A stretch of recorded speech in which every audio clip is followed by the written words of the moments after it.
The Nerd Academy podcast is released weekly at 12 p.m. Eastern Standard Time, available on our website at www.thenerdacademypodcast.com and wherever you listen to podcasts. You can find the Nerd Academy podcast on Facebook, Twitter, Instagram, and YouTube.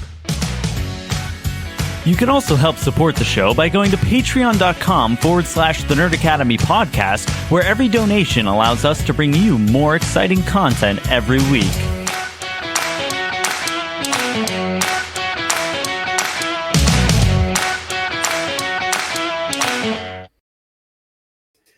Good morning, class, and welcome back to the Nerd Academy podcast, your source for nerddom news and commentary. I am your host and Cody Crybaby, Jarod Bachman Stubbs, and I'm very excited to be talking about Wrestlemania 40 with y'all today. Obviously, we're joined again by a friend of the show, Anthony Botta. Before we jump into the show, I just want to say real quick, got a lot of kind well wishes on Twitter. I was mostly trying to allude to the fact that I had missed WrestleMania Night 2 and, paid lip service to the fact that I had a little bit of a scare over the weekend and spent the better part of Sunday night into Monday afternoon in the hospital. So thank you to everybody who reached out, and very nice things to say because of that. I'm doing better, taking better care of myself. It's a bit of a wake-up call, and we are here to talk WrestleMania. But without any further ado, Anthony, how you doing, my friend? I'm doing good. How are you? I'm good. It's good to hear. Dude, it was a very crazy weekend for wrestling. It was huge. Absolutely. I mean, and I'm so excited because, I reached out to you because I knew you were a wrestling guy to begin with. And I was like, I want to talk to somebody a little bit more learned than me, to kind of chop it up with, who'd have a better idea as to what's going on. And then I was like, oh shit, Anthony's gonna be there. So to kind of close a plot thread from the last time we spoke. Yeah. Did you make it to night one? I made it to every single show they had this weekend. I'm talking SmackDown on Friday night, NXT Stand and Deliver, night 1 and night 2, and Raw. And it was electrifying. Not just because we had Rocky, right? It was electrifying just in general. I will say the crowd was electric. I saw some people in some of the comments saying that the crowd was not feeling it throughout night 1. They toned down how loud that crowd was on the stream when they were streaming it on the Peacock, because that crowd was very loud. And especially when Sami Zayn even just entered, let alone won the championship. Crowd that sounds that shocks me that people were saying that the crowd did not seem that dialed in. It's never been to Philly, dude, because that's it. I was like, no, man, I'm not getting the vibe from that sitting here at home. Well, I am very excited to jump into all of that. Before we do, a real quick brief word from our lovely sponsors at Sunday's Bloody Mary. You guys know the drill. Sunday's Bloody Mary has the most badass Bloody Mary accoutrement in the multiverse with their 3-time award-winning spicy Caesar mix. You can go ahead and join that email list too, I guess. With their 3-time award-winning spicy Caesar mix, as well as their mild and traditional mixes if the spice ain't for you. You can also get their award-winning pickled dilly beans, okra, and asparagus. You want to get your freak on and garnish that bad boy. And as I've said before, as a former bartender, I know a badass Bloody Mary when I see it, and Sundays has the juice. No pun intended. They are the best. I don't like Bloody Mary mixes. This is the best one. This is the only Bloody Mary mix not only I love. I like it more than my own Bloody Mary. So use the link in the description down below and use the code TNAP, TNAP at checkout to get 10% off your order and help out your favorite nerds while you do it. So, Anthony, getting into the actual story here. Yeah. No pun intended. Yeah. Walk me through. So you said you were at NXT and then the Hall of Fame celebration. So tell me a little bit about that before we jump into the events of WrestleMania itself. So SmackDown, it was just amazing. The honestly highlight of the night, Paul Heyman getting inducted into the Hall of Fame. You had ECW stars there. The Dudley Boys were there. Rob Van Dam was there. And he, of course, mentioned both of them in his Hall of Fame speech, which is probably one of the best Hall of Fame speeches ever. He was allowed to drop any word he wanted, apparently, because Paul was just having a fun time with his I was speech. going to say, it seemed like he had some latitude, seeing as it ended Yeah. with "suck my fucking dick." Yes. Yeah. It was a lot of fun to see him finally get what he deserves, and that is a spot in the Hall of Fame and in Philadelphia, nonetheless, the home of ECW. It was electric. Even during SmackDown, there were a couple of ECW chants going on.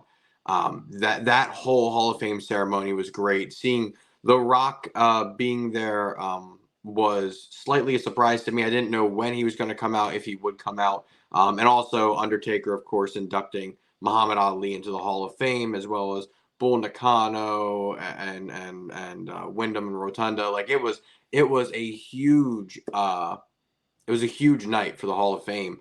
And going that from that night then into Saturday morning at NXT Stand and Deliver. I'm fairly new to a lot of the NXT stuff, but I love the program. I think there's a lot of great talent in NXT. I'm a huge Roxanne Perez fan, and she finally made her debut on Monday Night Raw. If I'm not mistaken, it was her debut. I'm pretty sure it was. I haven't seen her before on Raw, but yeah, she was great. She killed it, winning the championship. Dragunov's match was great with Tony D'Angelo. Trick Williams, Carmelo Hayes tore the house down. And you also got to think, they did a smaller entrance stage this weekend for SmackDown, NXT, and Raw. And that really helped out, having, I believe it was around 17,000 fans in attendance in that Wells Fargo Center, all of which Yeah. were screaming, "Whoop that trick." It was electrifying for NXT. And I think a lot of that younger talent, seeing that type of reaction in person and the Philadelphia crowd, it was so much fun. It was such a great match. Especially for about a 25-minute match, whatever it was in that ballpark. It was a great match. And they killed it with the time they were given.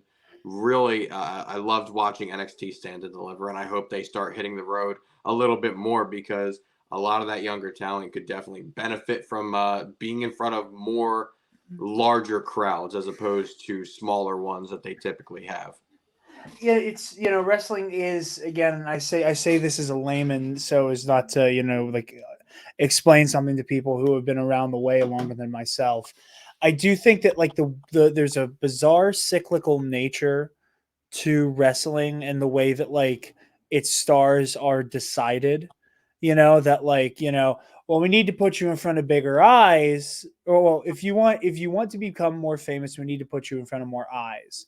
Yeah. But you need to prove that you're a hot commodity to put you in front of eyes. So the best way to do it is put you in front of a big crowd. Like it's this very like weird kind of like self-fulfilling prophecy that happens with a lot of performers. And getting to see this kind of crop of youngins get their moment in the sun is really good. I did not get a chance to watch any of the NXT stuff. It's something I do want to get more into as I'm becoming more and more of a wrestling fan, but it was fucking cool. Yeah, it was a great show. I mean, everybody, and especially the first match, just the tag team match with Braun Breaker. Just, I mean, he is such a fast, up and coming rising star. The man's an absolute natural, an athlete. I mean, it's in his blood, quite literally, with his father and uncle. He is truly one of the biggest future stars up and coming. So if you have the chance to see a Braun Breaker match live, especially before he gets up to the main roster, I highly recommend it. It's insanely entertaining.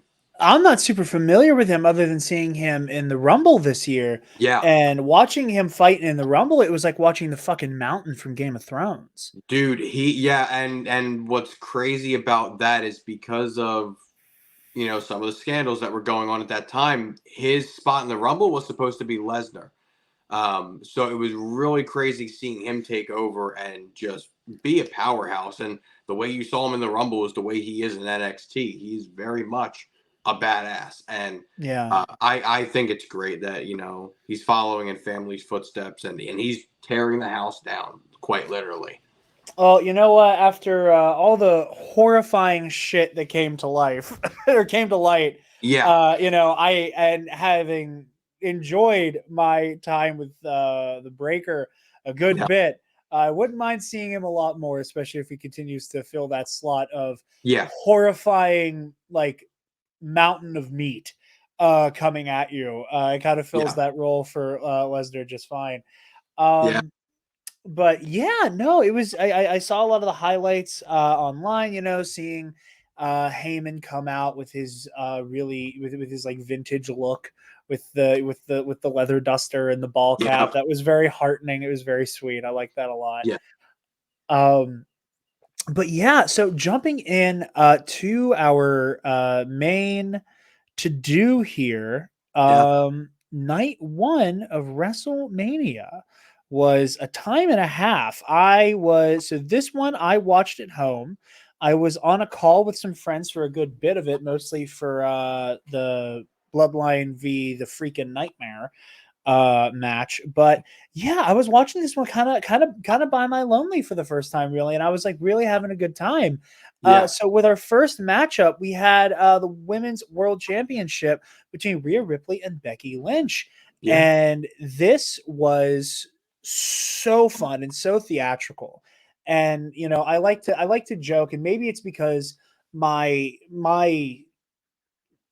and my area of expertise, as it were, was mostly cape shit and Star Wars.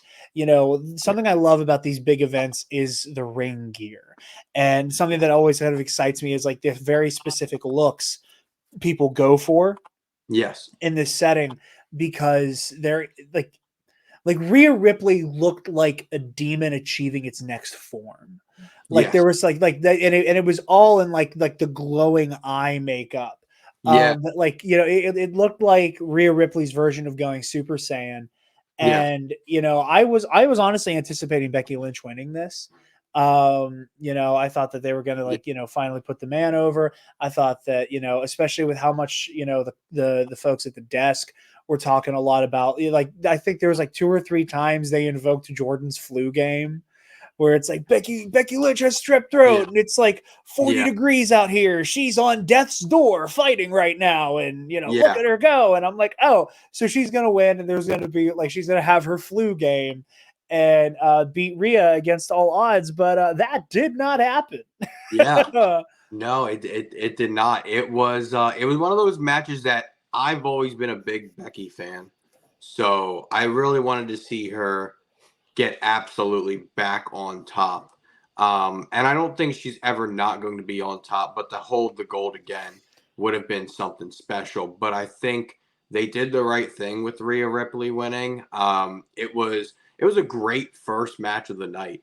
Those two tore the house down, especially like I said, in person, that crowd was crazy. Especially for Rhea's band. I believe the band is called Motionless in White. I could be wrong on Yeah, that. it's motionless. Yeah. Yeah, it is Motionless. Yeah, they absolutely killed it. It was a fun entrance. It got the crowd going, and then that match with two of people's favorites.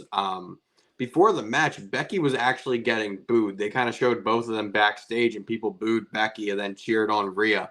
So that's when I was like, "Whoa, maybe Rhea's a lot more over than I thought." Like I knew Mommy was over. Mommy's always on Yeah. top, but I did not know that people were really rooting against Becky in that match. And so, with everything going on for both of them, it was very entertaining to see what they did.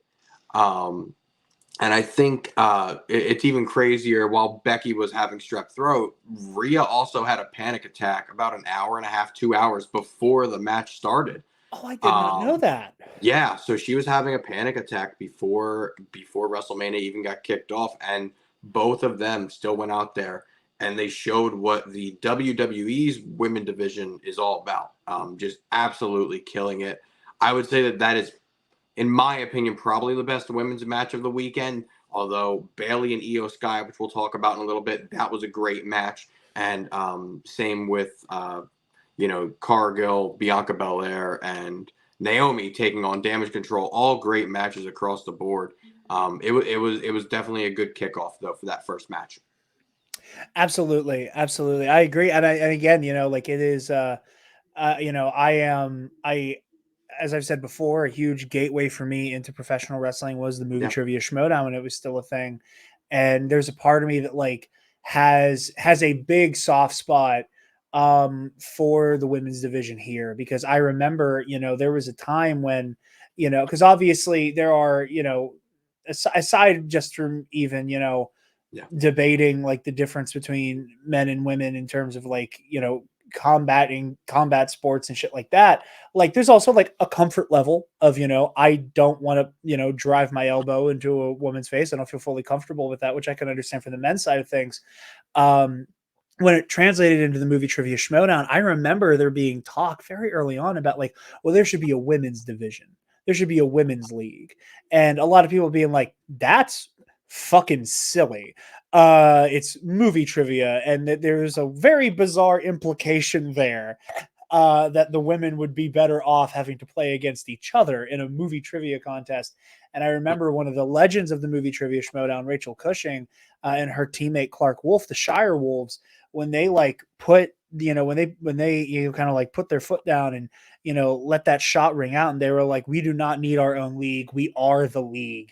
And yeah, I remember that moment. It was just such an incredible moment in like the annals of the Schmodown's history. And so when it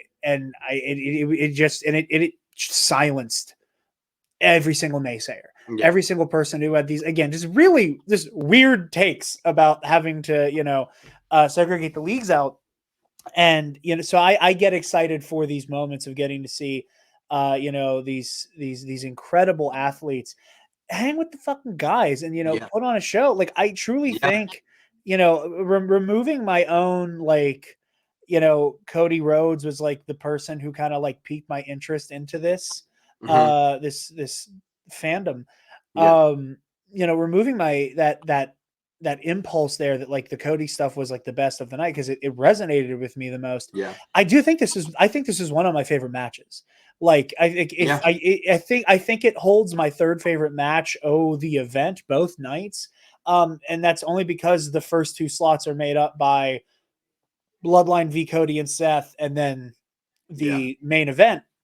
That like it's right up there with those. It was just so incredible. It was so, it's just, again, we keep saying electrifying, but it was fully yeah. electrifying. It was also very funny because this match I did watch with my girlfriend. She was feeling kind of, sleepy, so she was like, I'm gonna lay down for a little bit. I'm like, okay. And I think she knew about like some of the Rhea Ripley memes and kind of the appeal of, Oh, yeah, of like, yeah. eldritch gothic bondage mommy. Ah, And but like she was taken aback by how frequently the commentators were like, oh, mommy's got her in the thing, mommy's got her in the, and she's like, they really do keep calling her mommy. And I'm like, yeah, man, yeah, yeah. it Go, was go very into funny. it. It was Yeah, very funny. I was like, that's yeah, not like the bit is real, man. Like yeah, it was very funny watching her and be like, I'm into it. And, my girlfriend was like, they're both very nice to look at. And she was like, and I can get down with the mommy thing, but like I don't need to hear Pat McAfee say mommy this many times. yeah, yeah. Funny. Pat McAfee, Corey Graves, and Michael Cole. Let's tone it down, fellas. Let's tone it down. Let's focus on the wrestling aspect of it, because I like what you said a second ago about, we are the league. We don't need to make a separate division. We are the division. We're this. And I think it's crazy to see how far women's wrestling has come. Not just to when you look at Mania 35 and that main event with Rousey, Charlotte Flair, and Becky, but when you look at the matches that have come since then, even up to this Mania, and seeing Rhea Ripley and Becky Lynch tear the house down to start the show, and then to see Bayley versus Io Sky, and how many people were so rowdy for Bayley to finally get her moment, especially going into even just the Rumble and winning it. And I think it's crazy. It's crazy to see them go from early 2000s, and these girls were doing nothing, right? There were some that were doing stuff. I always like to look at China and Mickey James. I think those two are easily on your Mount Rushmore of female wrestlers. Easily. You could possibly put Lita up there for being on the more extreme side. then that fourth spot, who knows if that person on Mount Rushmore has even entered. You could put Charlotte Flair in that fourth spot. But to go from doing pudding matches and bikini contests to now absolutely tearing down the house, it is insane to me how far they've come. And I think that is such a good change, obviously, and very well deserved and needed for wrestling. There's female wrestlers that have protested in the past, like Gail Kim, and she got released from WWE for protesting because of how ridiculous the women's division was at that time. And you do have women's wrestlers nowadays that do give into that more divas era of wrestling, like Chelsea Green. She's gone on podcasts and said, hey, like this is the type of wrestling I've always been, a fan of, more like the cat fights.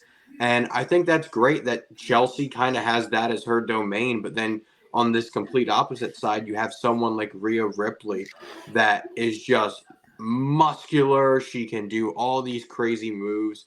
And she is so over with the fans. She can cut a promo. She gets it, Yeah, absolutely. And I think that such a big element there is the, allowing room for everything, Yeah. allowing there to be room for people, for women and female presenting performers to be like, I kind of want to do kind of the schlocky, silly, a little, Yeah. that you have the ability to make that choice, that you're not going to be pigeonholed into that, and you Yes. can have that at the same time you have fucking gladiators Yeah. like Becky Lynch and Rhea Ripley. That it is, that progress I don't think can be understated. And all of these, all of these companies, all forms of entertainment do have a long way to go still. But again, it's heartening to see like the just how over both Becky and obviously she's getting booed, but at large Becky Yeah. and Rhea were both over there. Yeah. Going into our next match for night one, we had the 6-pack ladder match, Judgment Day v DIY v Awesome Truth v New Catch Republic v New Day v A-Town Down Under. Yes. And let me tell you, my biggest I have two things to say about this match truly. Okay. And one of them was something that I tweeted during it, and I think I said that it was a fantastic clusterfuck.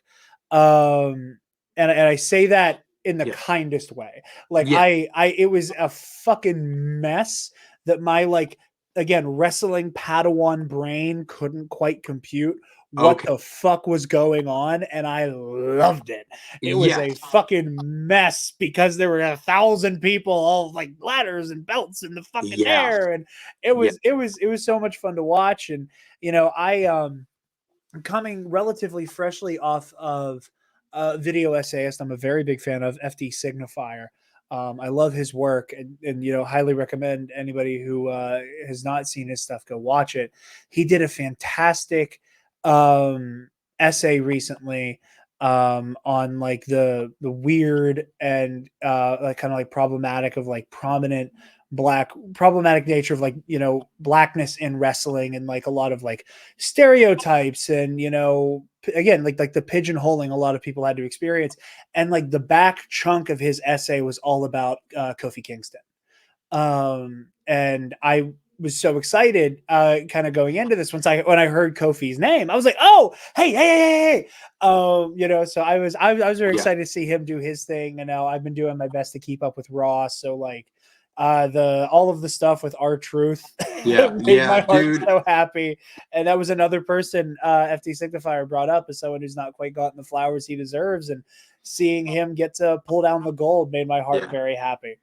Yeah. R-Truth has been putting in the work forever. I don't know if it was '08 or '09, but I remember being a kid and watching R-Truth come through a door, through the crowd with a microphone, asking everybody to say, "What's up?" And it was, for that time, it was such a crazy gimmick, but I loved it. My brother loved it. And, you know, there was stuff, in my opinion, that didn't. I wasn't a fan of his 2011 run, the first run with Awesome Truth. I didn't really care for it. And then, R-Truth didn't necessarily do too many crazy things. He had fun moments, but it hasn't really been until recently where I feel like he's really gotten back into the groove. Like, he had a little run with the 24/7 championship. I don't think too many people really cared about it, aside from all the memes that, you can be anywhere. And if you see somebody with a 24/7 championship, you go beat their ass. So it's kind of funny to What see. a wild thing to have in play. What a wild I've thing, but never it's heard of this happened. before, and I'm sold. I'm fucking sold, But it's Anthony. happened before. Mick Foley has been at an airport and he's seen a fan with the championship, and Mick Foley's gone up and won it from him. Like, it was a cool concept. It didn't really work out too crazy, in my opinion, but it was fine. So And fucking so funny. to be at Mania, that match was insane. I was really hoping DIY would have gotten one of the belts at least. I didn't think Awesome Truth was going to win anything, if I'm being completely honest, but it was such an epic moment. I also think Grayson Waller and Austin Theory, I've always thought that these two work really well together. I actually thought initially what could have been really cool to see, since they were kind of helping out Logan Paul, is that they would have kind of been like a little trio themselves. Something at Elimination Chamber leads Austin Theory to turn on Grayson Waller because they were in Australia, could have gotten a huge pop, and I would have loved to see the three of them, Waller, Theory, and Logan Paul, do a U.S. Championship match at Mania. I thought that's where they were going, but I am very happy that these guys are tag team champions because they just work really well together. They play off of each other, so it's really cool to finally see a tag team on SmackDown that's going to go ahead and kind of carry that weight, kind of be those guys that are going to appear weekly. They have the comedic aspect down, and they have the heel aspect down as well. And I think people love to hate Austin Theory and love to hate, but also love Grayson Waller. So it really works out well.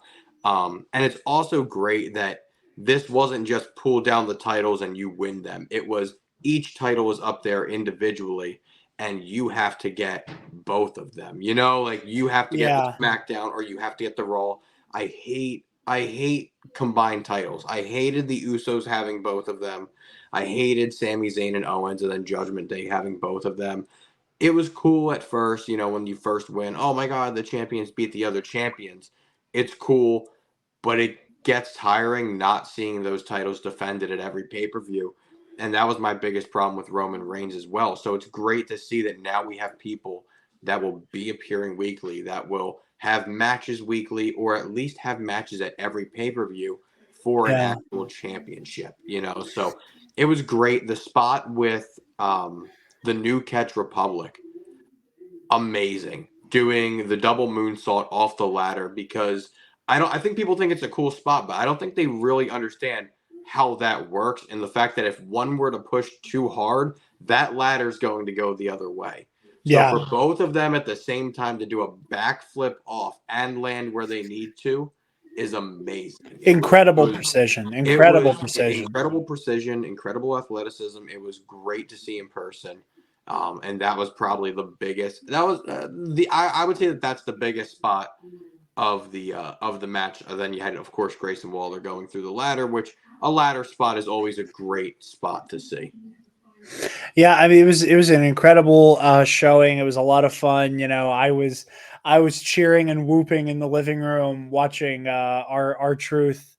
I can't remember who he like took out and then pinned, and then Yeah, everybody celebrated. I thought it was just so fun to see. yeah, It was just, I tweeted. I was like, our truth already won. Why is this still going on? yeah. Playing into the bit, but it was a hell of a showing. It was, it Um, really was, and to see all those different teams get to showcase different abilities, even showing that the New Day, they still got it, even though they're not getting the belts. They are still kicking ass, taking names, and they always have the greatest ring gear. And so did Ciampa and Gargano with the DX attire. Obviously, New Day had Rocky and Apollo Creed. That was that super was cool to see so in fucking Philly. That cool. was That so was so funny. fucking cool. And that's another thing we should talk about at some point during I this was gonna say, episode. Roosevelt's get a hold of them. They Yeah, they basically had hearts on fire. yeah, I was honestly thinking about the next time I know Cody's gonna have to defend the title about getting hearts on fire just to wear the Cody shirt and yeah. just go all the way into it and Uh, just fully commit to being star spangled and bannered. yeah. Oh my For gosh, Cody. that's dude. The attires this weekend were crazy too, and we'll definitely talk about it. But a lot of green and Kelly Green for the Eagles, which I Yeah. thought was cool. Yeah, absolutely. I'm going off of this list here I have in front of me for Bleacher Report, and I'm trying to remember what did actually happen next. And it was Gunther and Sami Zayn next, correct? Because I'm I trying to go in think the show order. Okay. I think that was actually right before. I think that was like the second to last match, or it was right after the women's tag team match. Okay. Okay. Well, then I'm just going to use the list in front of me, and then we'll kind of Go hop for it. around there. Yeah, we're fine. So we got Gunther versus Sami Zayn. Yeah. And it again, another very fun show here. It it was this was a fun one. Yeah.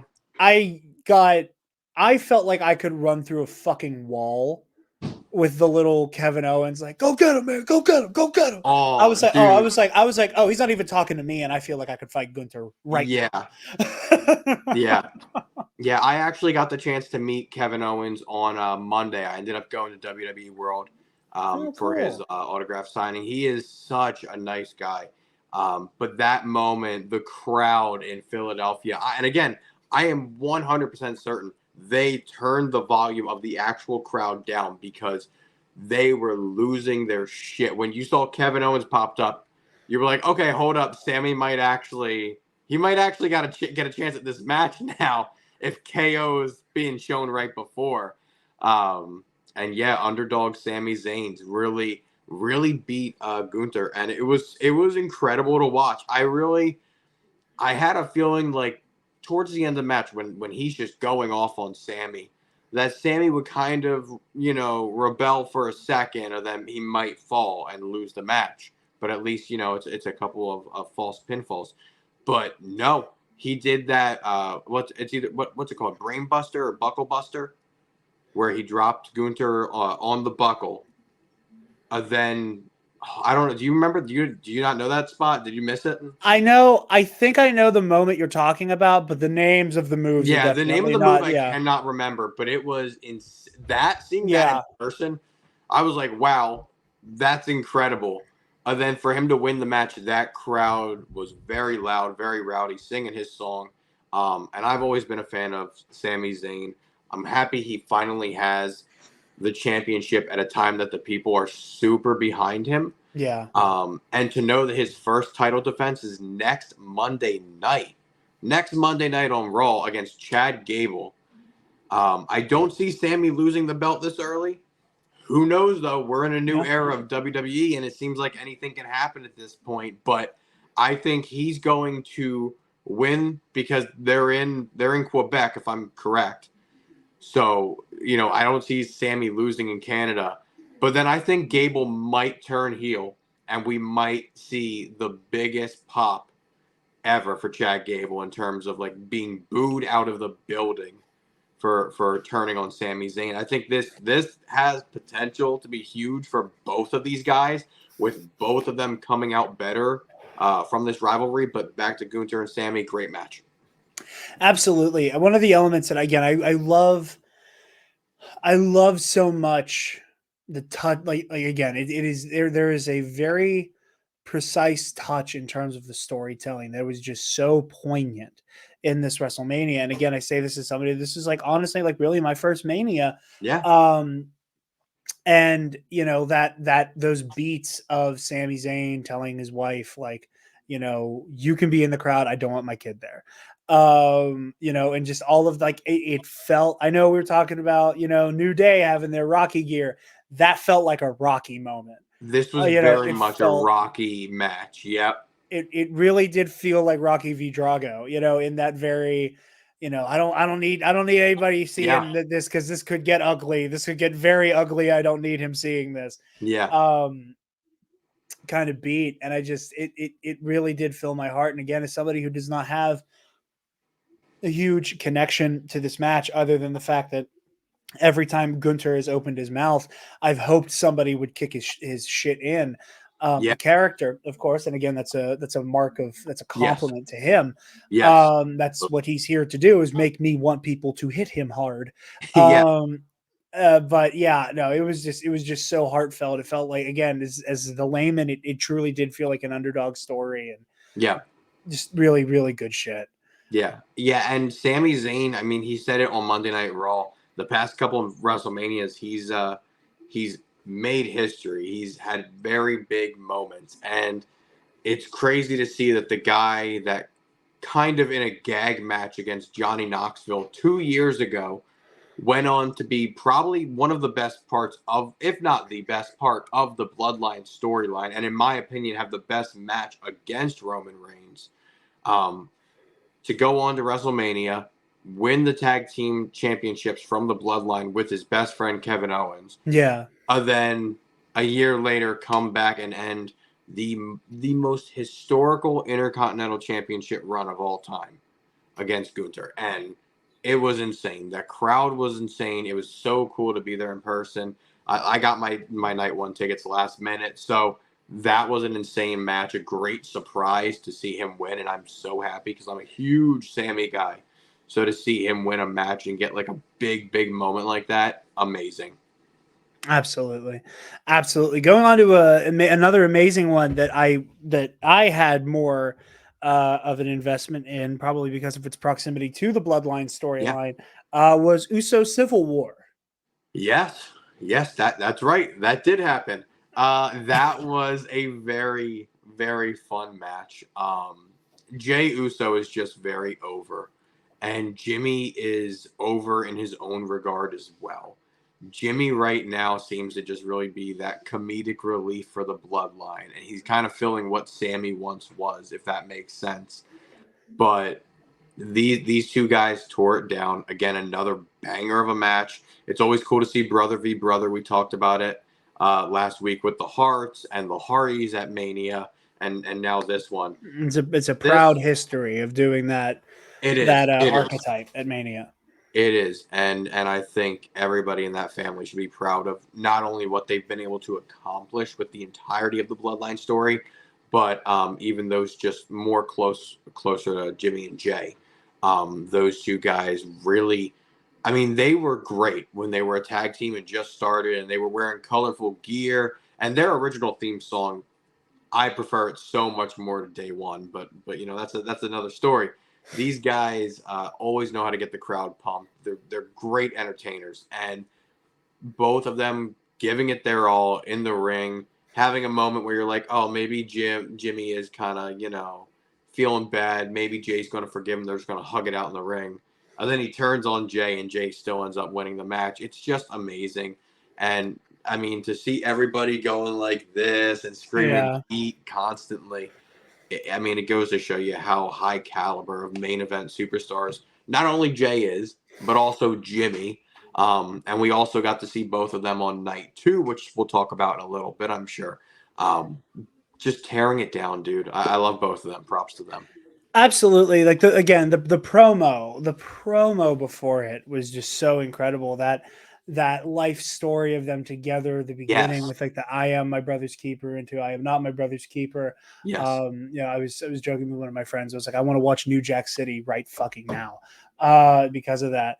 It was such a great moment. Again, I'm going to keep comparing it to the media I am familiar with and am in love with. Like it felt very Obi-Wan and Anakin. I was like, I want a version of their match that has Battle of the Heroes playing under it the whole time. It was amazing. Both of them they really did portray that very well, of just one of the other brothers almost doesn't want the other one to have success, but he also doesn't want him to get as much power, of fear of him turning into Roman Reigns and being a troll. Like they portrayed that very well. Yeah, and it's the very specific dynamic, that like and granted it wasn't subtle, that like one came out in like hyper heroic colors and the other one was clad in black and red. It's not, Yeah. it's, there, nobody's ever going to look you in the eyes and tell you that wrestling is subtle. But it was just very poignant, and it was that very specific, Yeah. archetype with that, I'm not here because, well, on Jay's part, like, I'm not here because I hate you. I'm not here because I resent you. I'm not here because I want to take away from you. I am here because you've left me no other fucking option Yes. than to have to manhandle you to prove a point that you're on the wrong side of history. Yeah. And that resentment that comes from Jimmy, that almost feels like Jimmy like resents the fact that Jay is capable of breaking away from the thrall of Yeah. Roman.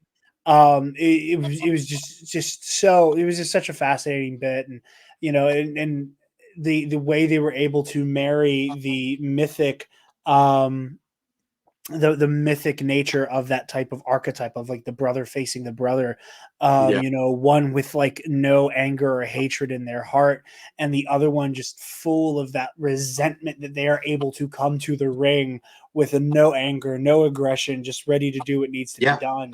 That they are able to marry that mythic element with them slapping each other to choruses of yeet and no yeet. Yeah. And if I can add this now, can you imagine? I truthfully, so let's take it back a little bit, right? We have the Grayson Waller effect. Jey Uso is coming back, and he's going to be on Monday Night Raw. Cody Rhodes is bringing him to Monday Night Raw. Those two end up winning the tag team championships, and out of nowhere, they do the press conference drunk. He starts saying yeet. I think without him getting drunk and saying yeet, Yes. he is Yes. not as over as he is. I don't see him being the world heavyweight champion contender right now. I don't see that. It's like It's a that very lightning in a funny bottle butterfly moment. effect. It's a very funny butterfly effect of yeet. It's I think it's one of the best butterfly effects to ever happen to the wrestling world. Like I said, I've been around for watching it since I was like 7, 8, and I've never seen something just number one catch on as quickly as Yeet did. But I think it was also just for the shits and giggles of we've been like if you like memes, or if you, especially back in like 2016, 2015 when Yeet was an actual thing. um we know what Yeet was, but a lot of people probably didn't know what Yeet was, and they're like, oh, he was drunk and saying Yeet. It caught on for the shits and giggles, and WWE was like, merchandise, and now we have Yeet glasses. He's wearing Yeet on his pants, on his ring gear. It's I'm amazing. getting the yeet shirt. I'm getting the yeet Oh shirt. my gosh, dude. I'm I've listen. I'm gonna never. get a yeet T-shirt unless Roosevelt's. If you're listening, make a Jey Uso yeet new flex, and I will wear it fucking constantly. They need to make a shirt, honestly, just like the Cody Rhodes shirt, but it needs to have Yeet. It needs to have one of them doing like their frog splash, and Yeah. like their tropical trees that they would wear on their shorts. God, Okay, that's such a you. dude, That's perfect right there. Steven, hire me right now, my Steve, man. right now, hire this man. Steven, hire me. Oh, dude. We just got a killer floral. We just got a killer floral pitched right here. Get the trees. And if they did it both and they made one like a con exclusive with no Yeet, I'm just saying, man. Which by the way, this is also, it was supposed to be a WWE World exclusive. Yeah, let me full screen you because I meant to bring it up. Yeah. You got your hands on like the holy fucking grail from Mania. And you want to know what's the funny part? They put it on WWEshop.com. They had extras, and they only had, when I went on Monday, they only had about 4 left, and this was the only medium I saw. So I grabbed it. I was like, "Holy shit! It's here after 5 days." Like, of course I'm going to grab it. Like I went to all the events. This is my city. I need to represent. Oh, I love all of it, dude. The Benjamin Franklin dropping the elbow and all that. But yeah, We need some Jimmy and Jay Uso Roosevelts. That's what I'm talking about. We do. Give me some Whenever I would, right Bloodline before I stuff. brought you into the StreamYard, I saw you had it and I gasped. Like, listen, I'm gonna sidebar to Roosevelt's real quick with Yeah. like the it was an exclusive and not really an exclusive. One Yeah. of the few times I have ever like had an issue with Roosevelt's as a company was the fuck shit they pulled with the hoverboard shirt. Which one? So The you know, like neon? Wait, no, not the neon one from Fan Expo last year, right? no. So All Systems Glow. I got that one because it's Okay. the black one with like the cool Yeah. neon Back to the Future iconography on it. Yeah. For the longest time, that like electric blue shirt that had the hoverboards all over it Yeah. was on the app. Yeah. Yeah, they Was it? pulled it Wait, from was it not supposed to be? they pulled it from the app and retroactively made it a Fan Expo Philly exclusive for their Back to the Future stuff. What? Yeah. This is the first I'm hearing of this. Yeah, I was So so that's confused kinda because funny. I looked at it at the booth and it had the little like fob on it that with like the green Fan Expo Philly logo, Huh. and I was like, I that wonder. doesn't sound right. Are you sure? Because I feel like they definitely mass produced that one, but They did, and then I think they pulled it after that, and then I don't know. I know it was tagged as a Fan Expo Philly one, and I have not seen it on the app or the website since. that's So maybe I'm a conspiracy theorist. Maybe I'm going full Alex Jones here, but I am convinced that is what happened because it was there with all the exclusives with the tag, and I was like, "What's that about?" But Yeah. But it's can I get the big cam for a second? Can I get the absolutely you could big, get the big cam for a second. Roosevelt's though. We love you guys. We love the community on Facebook. We love you, Steven. Mike. Mike's my guy. DTH. Love y'all. Y'all are the goats. Okay. We chilling. But yeah, no, this was a great shirt, dude. I love Roosevelt so much. Oh, dude, it's incredible. It is the reason why we are on the show together. Yes. It is. Yeah. It's literally you commented Roosevelt Insider on one of my posts on TikTok, and since then we've been friends. So it's a fun world, dude. It's a fun Absolutely, world. man. We got to get back into this WrestleMania card, though, dude. We do. We got do. so much stuff to talk about. We really do. So real quick, hitting the Mysterio Civil War tag match. It was a lot of fun. It was one I wasn't like super invested in. I think not because it was bad, but just because there was so much going on, and this was the one I was like least like rah. I kind of checked out a little bit. Again, not as like an indictment of the match, just because I was like, I have no frame of reference for this, and I'm getting more food at this point. So I missed a good bit of this. So I will give you the floor here. No. I will take the floor. I will go ahead and take it. We will have to talk about the very ending of it, of course, because that was an incredible moment. But it was very fun to see everything in person. As everything was, it was such a roller coaster ride of emotion, especially for a Philadelphia crowd. I always look forward to Rey Mysterio's ring attire. I know I'm not the only one. This man kills it every single year. And this year he actually had the Eagles logo on his gear with the Kelly green, knocking it out the park. Andrade, amazing talent. It's great to see him back in WWE and to get that spotlight. And I think we should all watch SmackDown this week because I have a feeling that we'll get some aftermath, especially with Carlito. I think Carlito's going to turn heel. I think he attacked Dragon Lee. I think he really wanted to be the replacement for Dragon. Then, of course, Andrade ended up filling that role for Rey. So I think there's a lot more to the LWO story. And I think this is just the beginning. This is kind of like the tipping point for the LWO. Santos Escobar, amazing talent. Again, he really killed it. Dominic Mysterio, we love to hate him, but the kid really is talented. He knows how to be a heel. He knows how to wrestle. And he knows how to take bumps. And it was really cool when he took a bump, as we all know, by Jason Kelsey. My man, they just threw this man into the post and into the ring. And it's so cool seeing Jason Kelsey retire. And this man is still living his best life. I mean, what was it? A couple days after he retired, he's jumping through a flaming table off of a fire truck or an ambulance. Now he's wearing a Rey Mysterio mask at WrestleMania. And seeing him get on the top ropes and scream in only the way that Jason Kelsey does was amazing. I'm not the biggest football guy, despite me wearing the Eagles green right now. I'm not the biggest football guy. I will watch it when it matters or when I'm with friends. But if it's a Sunday and I'm not doing anything, I don't normally put it on. But I love Jason Kelsey. I love the whole Kelsey family. They're amazing. Oh yeah. I mean, they are such a fun crowd. His wife is amazing. She bleeds green. She loves the Eagles that much. She won't even wear anything Kansas City related for Travis when they're in the Super Bowl. Like that is how much of an Eagles stan she is. So shout out to all of them. It was great to see them show up, dude. I respect the hell out of that, and I also think it's deeply funny. Again, we were talking about the yeet butterfly effect earlier, and Yes. I cannot let go of again another hilarious butterfly effect.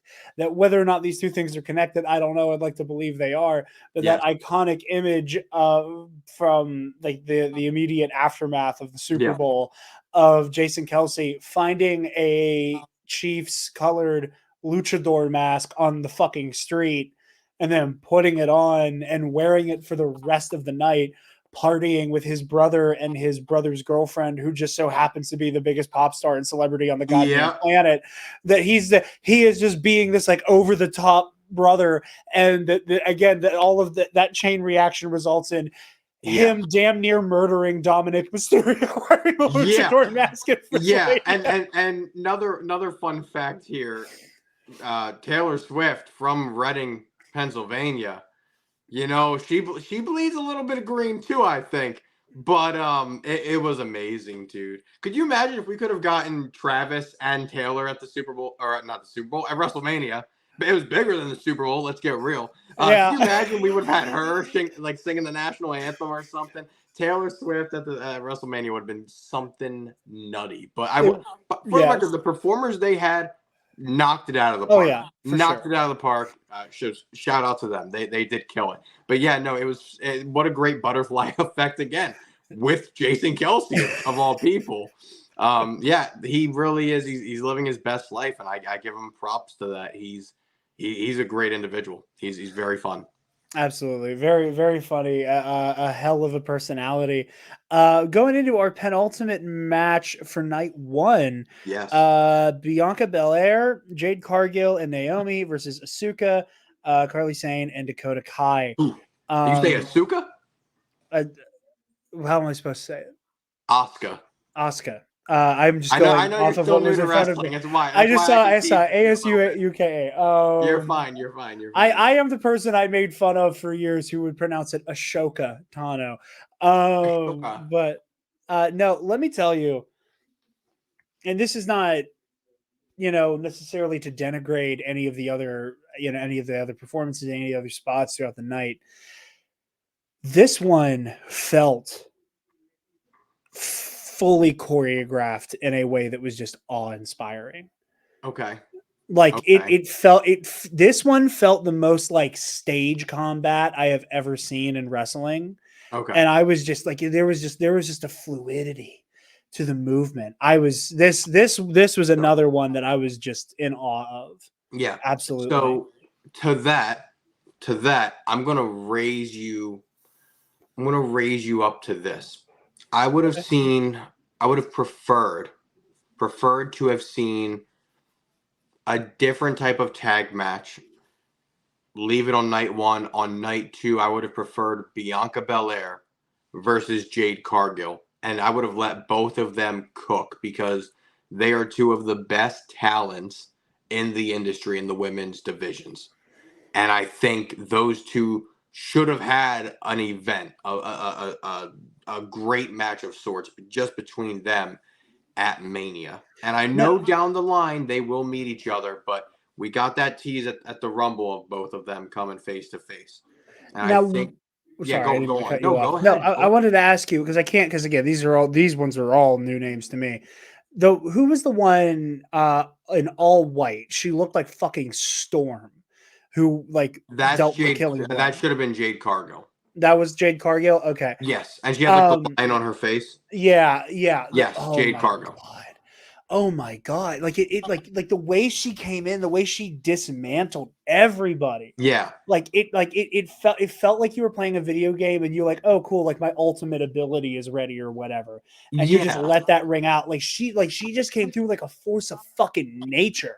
Yes, and so like it's super cool that they're almost leading into that gimmick. It's I think the way it seems how they are portraying her, a storm's coming, this and that, is very X-Men-ish. Yeah, that's what I'm saying. It's She looked so like Storm between the hair and the all white outfit. I'm yes, like, I'm waiting for and her to ask, like, what happens when a wrestler gets struck by lightning? Like, I'm waiting for yeah, waiting for that. and the way that I see her, like she just like instantly like the way she's just been very dominant in the WWE so far is reminding me of when Ronda Rousey came in. And I mean that in the best way of she's coming in, they want to showcase that she is a force of nature, that she is just insanely strong. She's a badass. She can get it done real quickly. But I don't think they're giving her enough time to showcase how great of a wrestler she is. Yeah. And I think honestly Rousey also could have, you know, gotten more over and had better development if given more time for her matches. I think Jade Cargill needs that spotlight of if I'm going to have a match, you know, give me like even on Raw with the other night against Chelsea Green, let Chelsea have a little bit of action in there too and not just a couple minutes. And truthfully, who knows, because that crowd on Raw was very rowdy, so Rock and Cody, I'm sure that promo was like 40 minutes. It probably went on a lot longer than it needed to, which probably matches got cut or time got cut for the show. But I do think for Mania, Jade Cargill should have been given a little bit more of a spotlight, especially if you're trying to showcase this is somebody that we saw at Fastlane last year, right? And all these months later, didn't debut until the Rumble, has had very limited TV time, and now here she is at Mania in a match with some of the greatest female performers of our time right now. And I really think I know I'm talking a lot, by the way. You can cut me No, off at no, any no. point. Please do, please do. You Um, are a much more seasoned I'm, expert and was there, and that's why you're here, my guy. I'm making your episode. Here you go, buddy. Yeah, yeah. Thank you. Yeah, I was kick back. We're gonna make this a two-parter, episode 1 and episode 2 of WrestleMania. Here we go. But yeah, no, they definitely. I think she needed a little bit more time. Same thing with everybody in that match. Like Bianca Belair, over. Naomi, right now she's kind of a jobber, which I don't know if you're familiar with the term in the wrestling industry, but it's more of like a Yeah, mid-card person. yeah. She's You're there not. to get beat up to make other people look cool.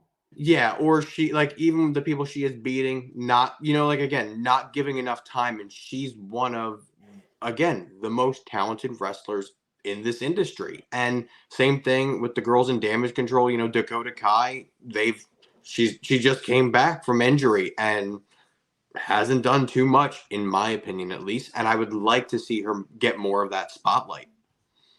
Absolutely. Like I said, I was absolutely blown away with what I saw. Jade Cargill, and yet again, I didn't catch names because there were so many people involved. But Yes, now that I know who it was that I was deeply impressed by, yes, that I was just 100% like, okay, I like you a lot. yeah, Because again, like she just had this ferocity that again it felt like I was watching a choreographed fight in a movie. yeah, And I say that as a very high compliment with yes, how of course. fluid it felt. Yeah, Um, not speak ill of anything in that match. For me, that was the one match that for night one, I would put it kind of right there with the LWO and Santos Escobar rivalry match. I think it's on par with that. I think both those matches could have been greatly benefited by either having more time or more spots in the match, but it was both of them were greatly done still. yeah, absolutely. Going into the main event Yes. for night one, Rock and Roman versus Cody and Seth Rollins. Um, I mean, what more can you say? yeah, I yeah. it was to lead this conversation off. It was everything it needed to be.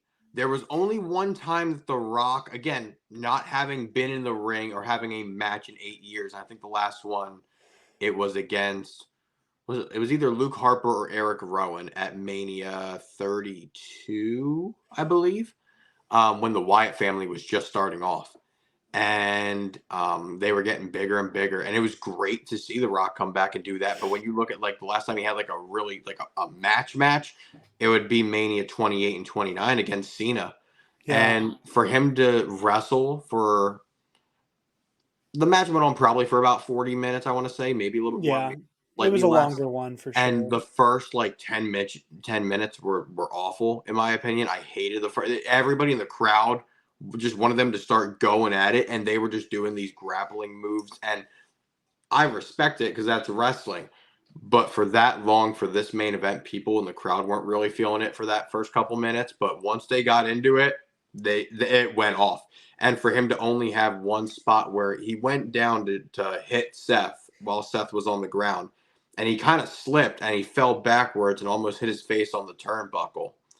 Um, I don't know. It was early on in the match, but you can go back and watch it.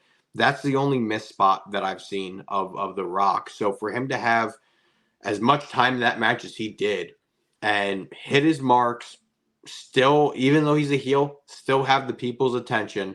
Yeah. And every show this weekend, except for Raw, they went into the crowd. They did it on Friday Night SmackDown. They did it when Kevin Owens and Randy went into the crowd to go get Logan Paul from the link. NXT Stand and Deliver, Carmelo Hayes and Trick Williams, they're in the crowd fighting. Night 1 of Mania, main event, Rock and Seth are in the crowd fighting. Then I think on I feel like on night 2 there was somebody that went in the crowd. I just can't remember it right now at the current time. But it was a great match. It was a great match. That's the quick review of it. I mean, I can go on for days Yeah. about it. Absolutely. Well, I mean, it was what I was super interested by was, again, and it was kind of like the agreed upon consensus is that it is more interesting for Cody and Seth to lose on night 1 Yes. so that Cody has to fight the entire bloodline, Yes. and to facilitate Avengers Endgame shit Yeah. that we Which get that we'll be talking about. and I would argue that it wasn't Endgame, but rather the OG Star Wars trilogy. I've seen Cody comparing it to Return of the Jedi. What I think is interesting is that I think that there are thematic moments, in my very nerdy opinion, in the Night 2 Bloodline Rules match that did feel more Star Wars. But Yeah. I can say with a lot of confidence, in my opinion, Night 1, it felt like Avengers Infinity War. It did. Like it really It did. had, It was. it felt like the fight on Titan, Yes. where they had Thanos on the ropes. He was ready to go down. They almost had the gauntlet off. Like, and that's truly what it felt like on night 1. Is it like Yeah. like they came so close so many times. And I love this because, like the conceit from like last year's Mania, that was like Cody kind of had Roman dead to rights, Yeah. and then Solo got involved Yeah. and threw it all down the tubes and ruined that momentum and Yeah. opened Cody up to then take the fall. That that history there, the way that it then echoes into this current bout is that, well, if Cody had Roman dead to rights, if there can be no interference, then Cody feels like he should naturally win. Like there's all these elements that like make it more fascinating for the bloodline to be able to dominate this final battle between Yes. Cody Rhodes and Roman Reigns, so that when we get to this first match on night, or this first round, as it were, at the end of night 1, like for a moment there, I'm like, well, is it going to be a bloodbath? Like, are they just going to mollywop Seth and Cody? And Yeah. I was expecting it to be a lot more lopsided, and I was expecting there to be a lot less moments where it's like, no, Cody and Seth, all things being equal, could have won this if it weren't Yeah. for, stop counting or you're fired. I'm not fucking around. Like, had it not been for Yeah. stuff like that, Yeah. they could have done it. They could have fucking done it. Yeah. But the rug kept getting pulled out from under them, and The Rock kept, again, in that very Thanos way, Yeah. just kept changing the rules of engagement Yeah. periodically. And I think, and again, I talk mad shit about The Rock. I expect, like, not just in the wrestling aspect, just as, a performer, as a public figure. I think he's a bit of an airbag, but like, I'll be damned if he didn't put on a hell of a show, and I'll be damned if he did not, let himself get beat up on a little bit, because I think he does understand that, to be a good villain means that you are there to facilitate acts of incredible heroism. Yeah. And there are moments where, like, both Cody and Seth, like, they made him bleed, metaphorically, of course. Yeah. And that I was just on the edge of my seat, and there was a moment there where I did think they could have won it. Like, Yeah. again, I fully became a Mark again in the heat of the excitement, and I was like, Yeah. are they gonna fucking are they gonna do it? Are they gonna do it? And then obviously, Rock with the rock bottom there at the end. It's like, oh, never mind. It's over. It's Jover. We're done. Yeah. No, I completely agree. This is, I think when you, and this has been a story that now that we've seen how it is completed on night 2, which we'll talk about later, it goes back to the days of the Shield. Oh my god. And that it's so poetic, but to specifically talk about how this was like Endgame. I'm sorry, Infinity War. You and the Star Wars in that comparison, you look at WrestleMania 28 or 38. What the hell am I saying, dude? WrestleMania 38, and Cody comes back to the company after making it elsewhere and starting up something else.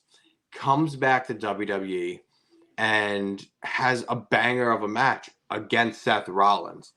And at the next pay-per-view has a banger of a match with Seth Rollins. Gets his pec torn. Hell in a Cell has a banger of a match against Seth Rollins. He's away for all that time. When he came back at Mania 38, he very clearly was definitively going to be the face of the company moving forward. He had people so pumped. It was lightning in a bottle when he first came back. And on top of the rumors of him coming back, to him being there, actually having it happen, and just like out of left field, and for him to have to go away with that torn pec for a while. Who knows if maybe he was supposed to face Roman a lot earlier, and maybe Roman wasn't supposed to make it to Mania 39 or Mania 40 with the title. Maybe that was never the original plan, but due to circumstances, they changed it. They did this year after Rumble. Due to Cody being fucking purple. Yeah, Cody was fucking Grimace for a hot minute there. Like,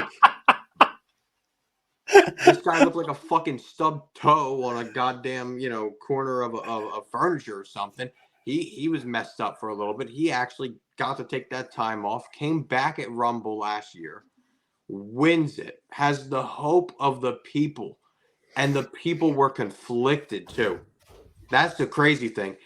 I don't know if you were into wrestling this much last year before. I watched it in and out on a call with my friends, and I was like, oh yeah, I know. I was like, I like the vibe with Cody. I like what we're going for here. That was the beginning of me getting Cody pilled.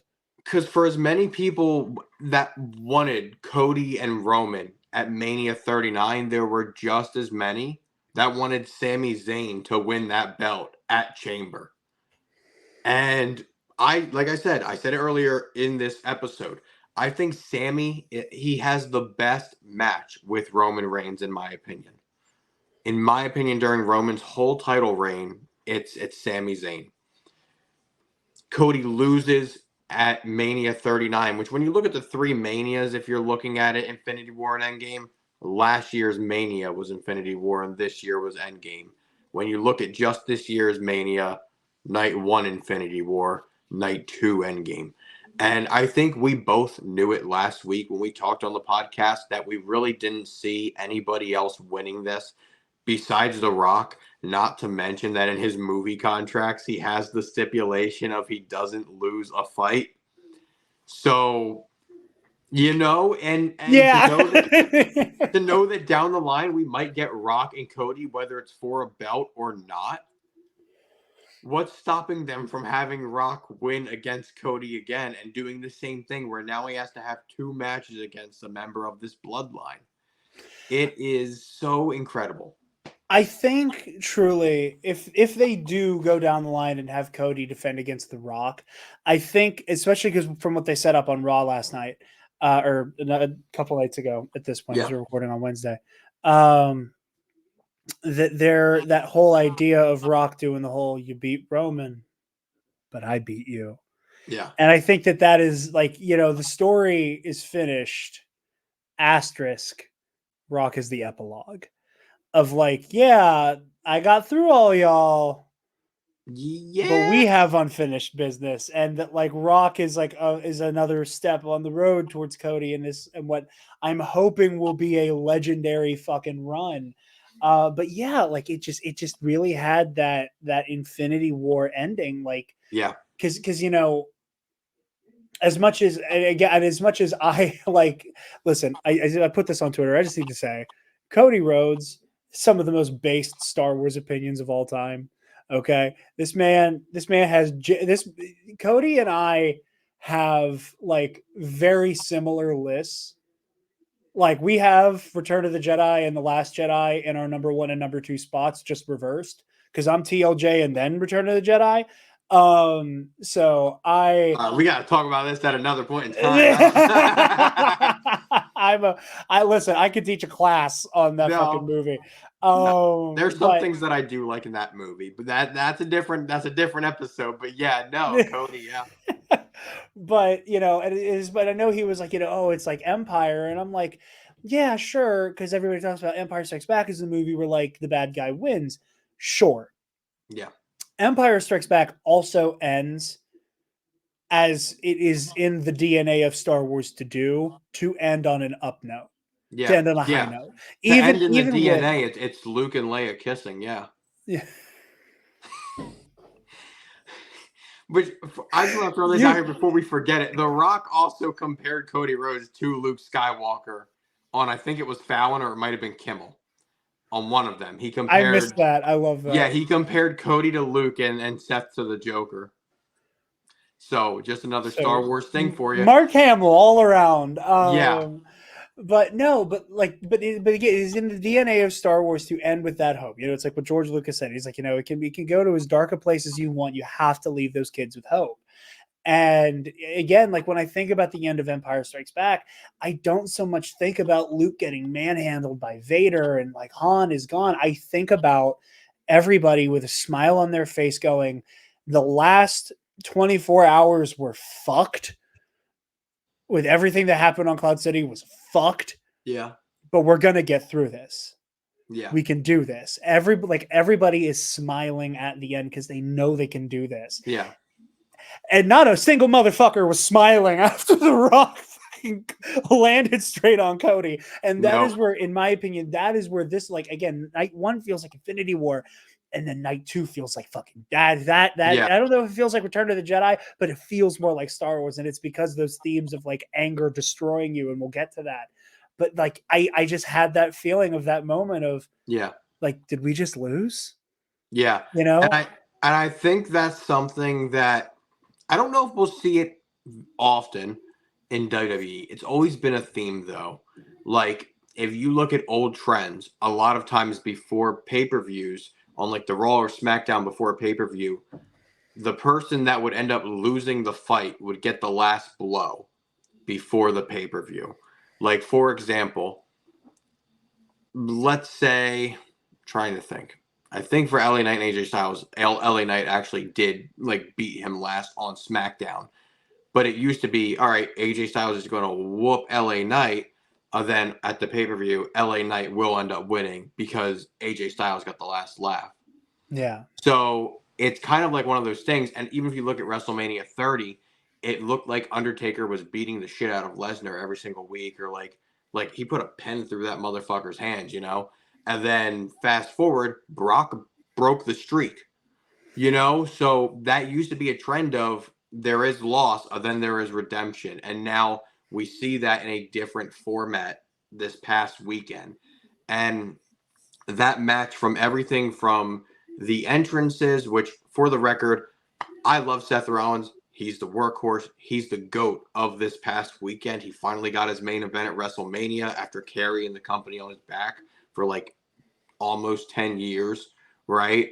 Like, this man is amazing, but we got to talk about him coming out on night one because that outfit was not it, bro.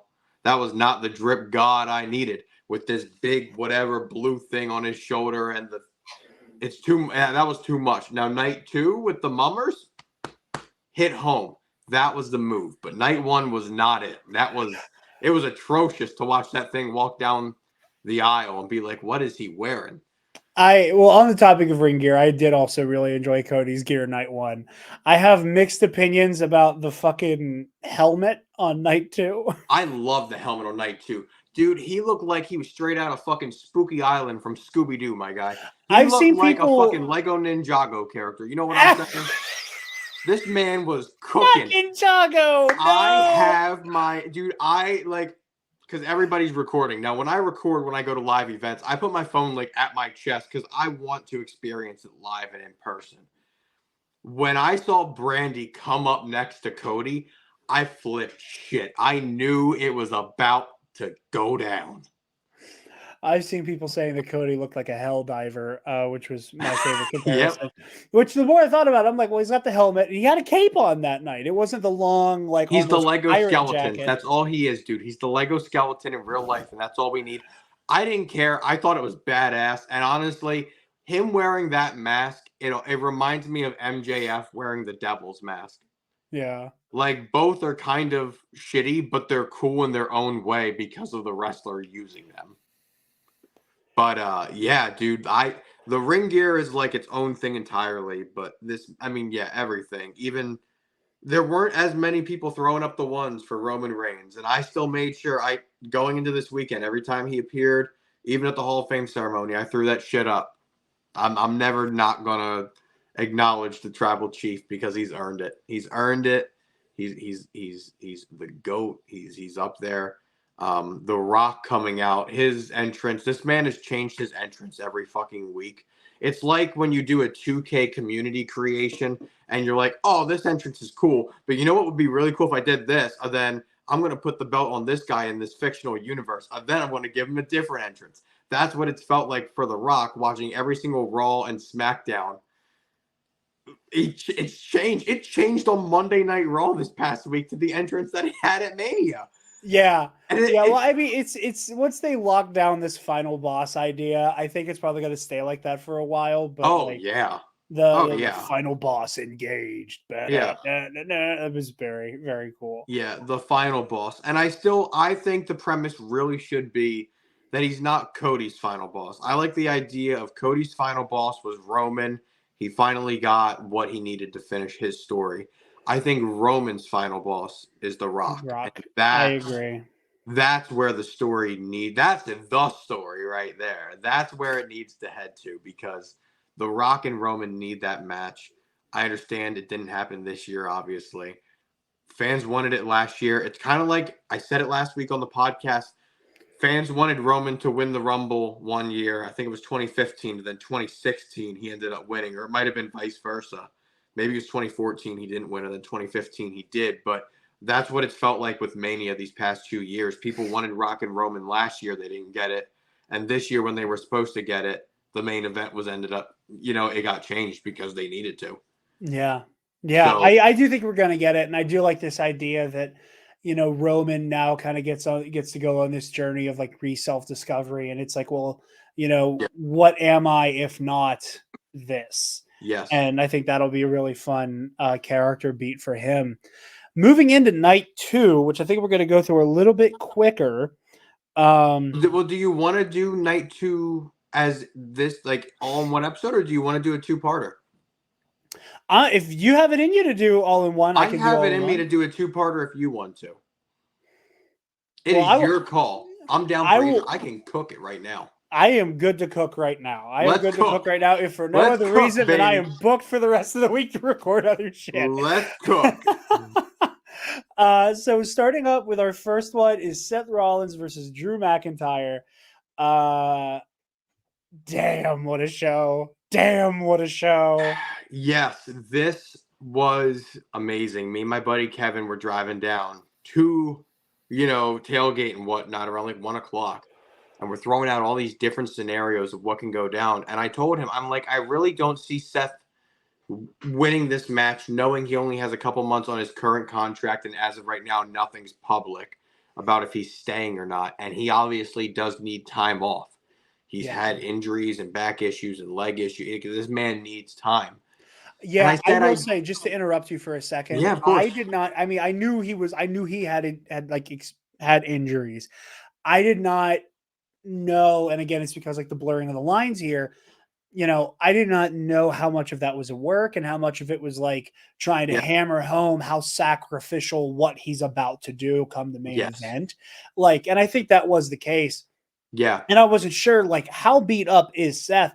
And then I saw people and I saw him like getting like scooped up. I think it was Kevin Owens. Yeah. Who helped him Owens up. And there were a couple, I think, was it LA Knight? Kevin Owens and somebody else. They ended up helping him out after the main event, which I have to go back and watch that clip because from my angle, I didn't see that on the other side of the ring. But that it is very true. I don't have any idea how much of it is a work, and how much of it is real. But also when you look at him and Becky, not only does Seth especially need that time to heal and get better, but their daughter's 3, and they're on the road so much, and I don't see them going to another company that's going to be able to accommodate them and give them the luxuries that WWE has been able to give their family of being able to be together, and be on the same brand and do the same shows. So it's not like mom's on one, platform and dad's on the other. I think it's very awesome that they've done this. And I think Triple H knows it. I think everybody working at WWE knows it. So even if they want to take a little bit of time off and come back, I think everybody at WWE understands what that means to them. And I think they deserve that time. They've earned it damn right. And no matter what, even though they lost, I mean, Seth lost everything this weekend and Becky did too. And they still gave it their all and put on fucking amazing performances. That match was amazing. I was saying my buddy and I we were talking, and I really did not see anybody else but Drew winning. And I said, how cool would it be to see Drew win this match somehow, whether he's beat up afterwards or maybe CM Punk comes out and starts beating him or whatever? Because I forgot that Punk was even commentating. Yeah. So I see Punk. I'm like, what if Punk were to do something and Damian Priest comes out and cashes in? Because Drew's already cost him cashing in so many times. How cool would it be for him to cash in, and it would be on none other than Drew McIntyre? And it would be crazy to see Drew get his moment and then just lose the title. And when that music hit, the arena was fucking electric. It was like I've been to a few events, fucking amazing. It was it was such an amazing pop.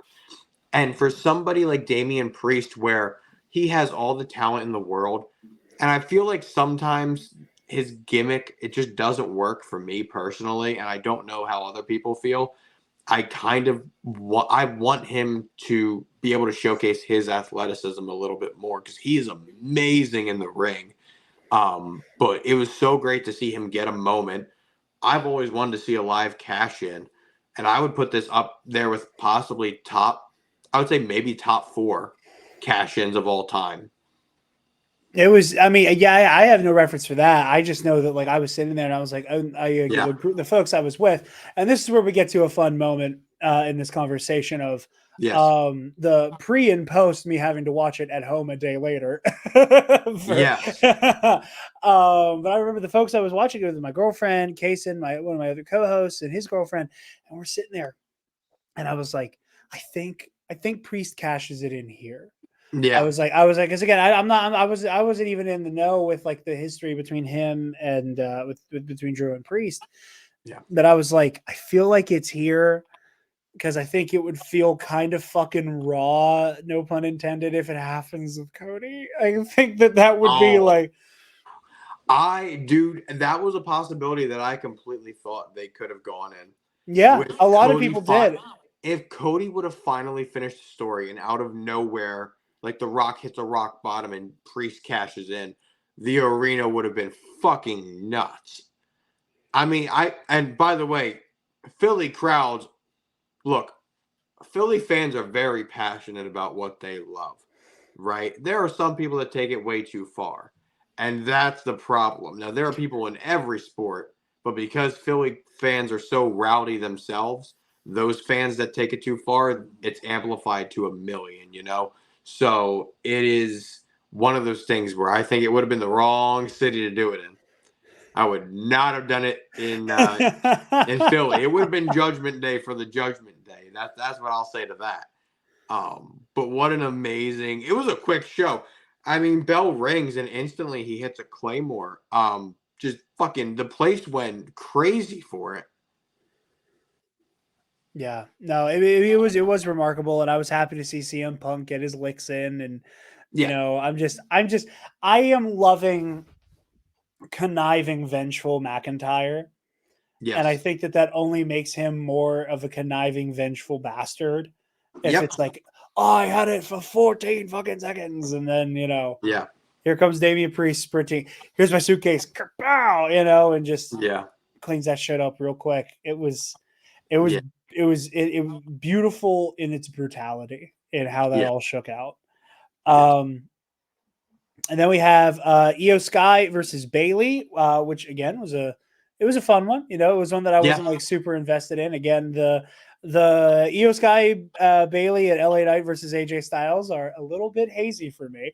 Yeah. But no, I mean, again, the incredible athleticism. It was a great show, and this is where I'm going to give you the floor to talk a little bit more about it. Yes. So, with these two matches in particular, I loved what I saw. Let me tell you what I didn't see. Probably 50% to 75% of the match because these whoever was running the lights at WrestleMania had the spotlights pointing directly into the crowd. And of course, yes, you want to light your audience. I was second deck behind the WrestleMania entrance. You did not need to light my face. So a lot of us could not see stuff at the arena. This was a problem I really only saw on night 2 for some reason. That's weird. So if you watch the WrestleMania back, I don't know how much they silenced the crowd chants, and it really sucks because LA Knight and AJ Styles, like, of course, the main events I was pumped for, but that was a match I really wanted to see because both are amazingly talented men. AJ Styles, who's been, he's had the spotlight for a huge long career, and LA Knight, who's finally getting it at this point in his career. It would have been such a great match to fully experience had the lights not been on. We had people chanting, "We can't see shit," and there were a couple of other ones. And it was, "We can't see shit, turn the lights off." And then, oh, dude, they made up a song for one of them. Like they replaced the song lyrics with something about the lights. And it wasn't either of those matches. There was another match that was going on, and we couldn't see anything. And they didn't turn the lights off until the ending of the match, and went right before the ref counted to 3. They turned it off, and the crowd popped because the lights got turned off. But if you watch the actual match, it sounds like the crowd is popping because it was a 3 count. I was so furious. I was like, whose idea was it to get that cheap pop out of us? It was very infuriating. But both of them, for what I saw, including the finishes, were great. LA Knight and AJ Styles had a couple of good moments, especially going outside the ring and tearing up the padding, and then AJ flipping LA Knight onto it on his back. That was a cool spot. And with Bailey and Io Sky, it was great. There were a couple of missed moments, I think, but it was great to see Bailey finally get hers and have a lot, the whole wrestling community behind her, but a lot of her close peers also congratulating her and cheering her on. It was great to see that. Absolutely. Like I said, from what I saw, it was fantastic. These Yeah. ones were ones that I did not get to fully appreciate. Yeah. However, when I did pick up where I left off the next day with this triple threat between Logan Paul, Randy Orton, and Kevin Owens for the United States Championship, Yeah. man, I fucking hate how good Logan Paul is at this shit. I It's love it, man. infuriating. I'm saying it right here. I'm a Logan Paul stan. Look, back in the day when I was younger and I was in high school when he did something very stupid. And at that point in time, I did not like him very much. Throughout the years, I've grown to appreciate the man that he has become and appreciate how insanely athletic Logan Paul is. Oh, 100%. And I think both of us for being entertainers where we are still growing and still learning new things all the time. I appreciate what he's been able to accomplish in the entertainment industry by doing the stuff that he does, by starting up companies, by doing his podcast, by doing what he does, and it's insane to see how quickly he came into wrestling, how quickly he adapted to it, and there's all these people that make the excuse, oh, he trained with Shawn Michaels, one of the best to ever do it. I completely understand that. But Shawn Michaels cannot control what Logan Paul is able to do in that ring. He can only tell him so much and show him so much, and especially at Shawn's age. And I think when you look at a lot of these younger talents, a lot of them have just as much athleticism as Logan Paul does, but they're just not given the platform to showcase their abilities. They're not given the amount of time to showcase their abilities, or when they're working their promos, they're not able to get the crowd behind them because of what they're trying to do for their agenda. And I think Logan Paul already had that coming into, which is why we saw him have so much success. But this match was one where, of course, everybody's booing Logan. Kevin Owens is being what Kevin Owens is, which is he's the wrestling stand that made it. You know, that is what his character has become. He is the guy that still does insanely crazy shit while, you know, being on the older side or being on the more muscular, bigger build side. Yeah. And he's just entertaining to watch, and seeing Sami Zayn and him have that moment before Owens came out. And when everybody saw that, like his Titantron, like above the ring, and all his colors for the arena were red and purple for ECW, he got a bigger pop than you could imagine. Then, of course, seeing Orton compete at a WrestleMania. I mean, he's always been a legend. He's still a legend. He's amazing. Everybody in the match knocked it out of the park. You know what's crazy is I lost my shit when I Show Speed was the prime bottle. That's when I lost my shit in the match. I was like, there's no fucking way this guy is here. It was very funny. I know. I was like, again, at this point, my girlfriend was watching with me when we got home, and she was like, who the fuck is that? And I was like, so every time Logan's there's somebody in the prime bottle, and normally it's some you know, internet glup shitto who shows up, and it's, you know, that all of the grown folks. I say that as somebody who actually knows who these people are, but like all of the older folks were like, who the fuck is this guy who's just getting their shit kicked in? It was very funny, and I will say I will give I Show Speed his flowers and say that he sold that RKO very well. Yes. Because both me and Taylor saw that shit happen, and in unison went, "Oh, he's dead." Yeah, that's what we were chanting up in the second deck, man. That's what we were chanting. Oh, holy shit, he's dead. There was a kid behind me losing his mind. He's like, oh my God, it's Speed. And like, of course we know who he is, because of how quickly he rose to fame for the stuff that he does. But I chanted I Show Speenus because, you know, why wouldn't I be that guy? I was like, and Taylor was like, what, who the fuck is this guy? Like, what would I know him from? And I was like, you remember that guy who was streaming and he was like aggressively pelvic thrusting, and then his junk flew out, and everyone was like, oh, I Show Meat. Him. Yeah. That guy. And she was like, I have no idea what you're talking about. And I was like, that's because you have a healthy relationship with the internet, unlike me. Well, but yeah. Here's the crazy thing about that is I don't know which. There were two things this weekend that were what the fuck is going on in wrestling. I Show Speed being at WrestleMania, and Knuckles from fucking Sonic being at NXT Stand and Deliver. And when I tell you, we started, I tried to start it. It didn't kick off at first. Then somebody else started "We Want Knuckles" during the match. That shit was funny, dude. Then to have another match at NXT where it's sponsored by Fallout and you have Pit Boy on the fucking ground. I love the advertisements that WWE has been getting at these events. It's amazing. It But is. It is. But no, yeah, like with the match itself, like I was very entertained by the yes. whole like Kevin Owens and Randy Orton being very like, so we're just gonna jump this guy, right? Yeah, we're just gonna kill him. We're both gonna try to kill this guy and then we'll sort each other out when we're Yeah. done. Yeah. Which I enjoyed that element a lot. You know, getting to see Logan Paul be a dirty, cheating bastard, but it be allowed for once was a nice little touch. That it was like, you know, the knuckle dusters, and then and then Kevin Owens gets hit with the knuckle dusters at one point. I don't remember by whom. I believe it was Logan, because I know the knuckle dusters change hands at one point. Yeah. I But think Randy. I feel like Randy had him at some point, but yeah, I feel like Randy hit Logan a couple times with him, but whenever he hit Kevin Owens again, it was like, oh, he's dead. Like both Kevin Owens and I Show Speed took a bump and just went non-responsive. Like, yeah, it was it, very. It felt like whenever you're playing Smash, but you actually have like the health bar turned on yeah, instead of just like, okay, you're at 100 and now you can go airborne if I step on your toe.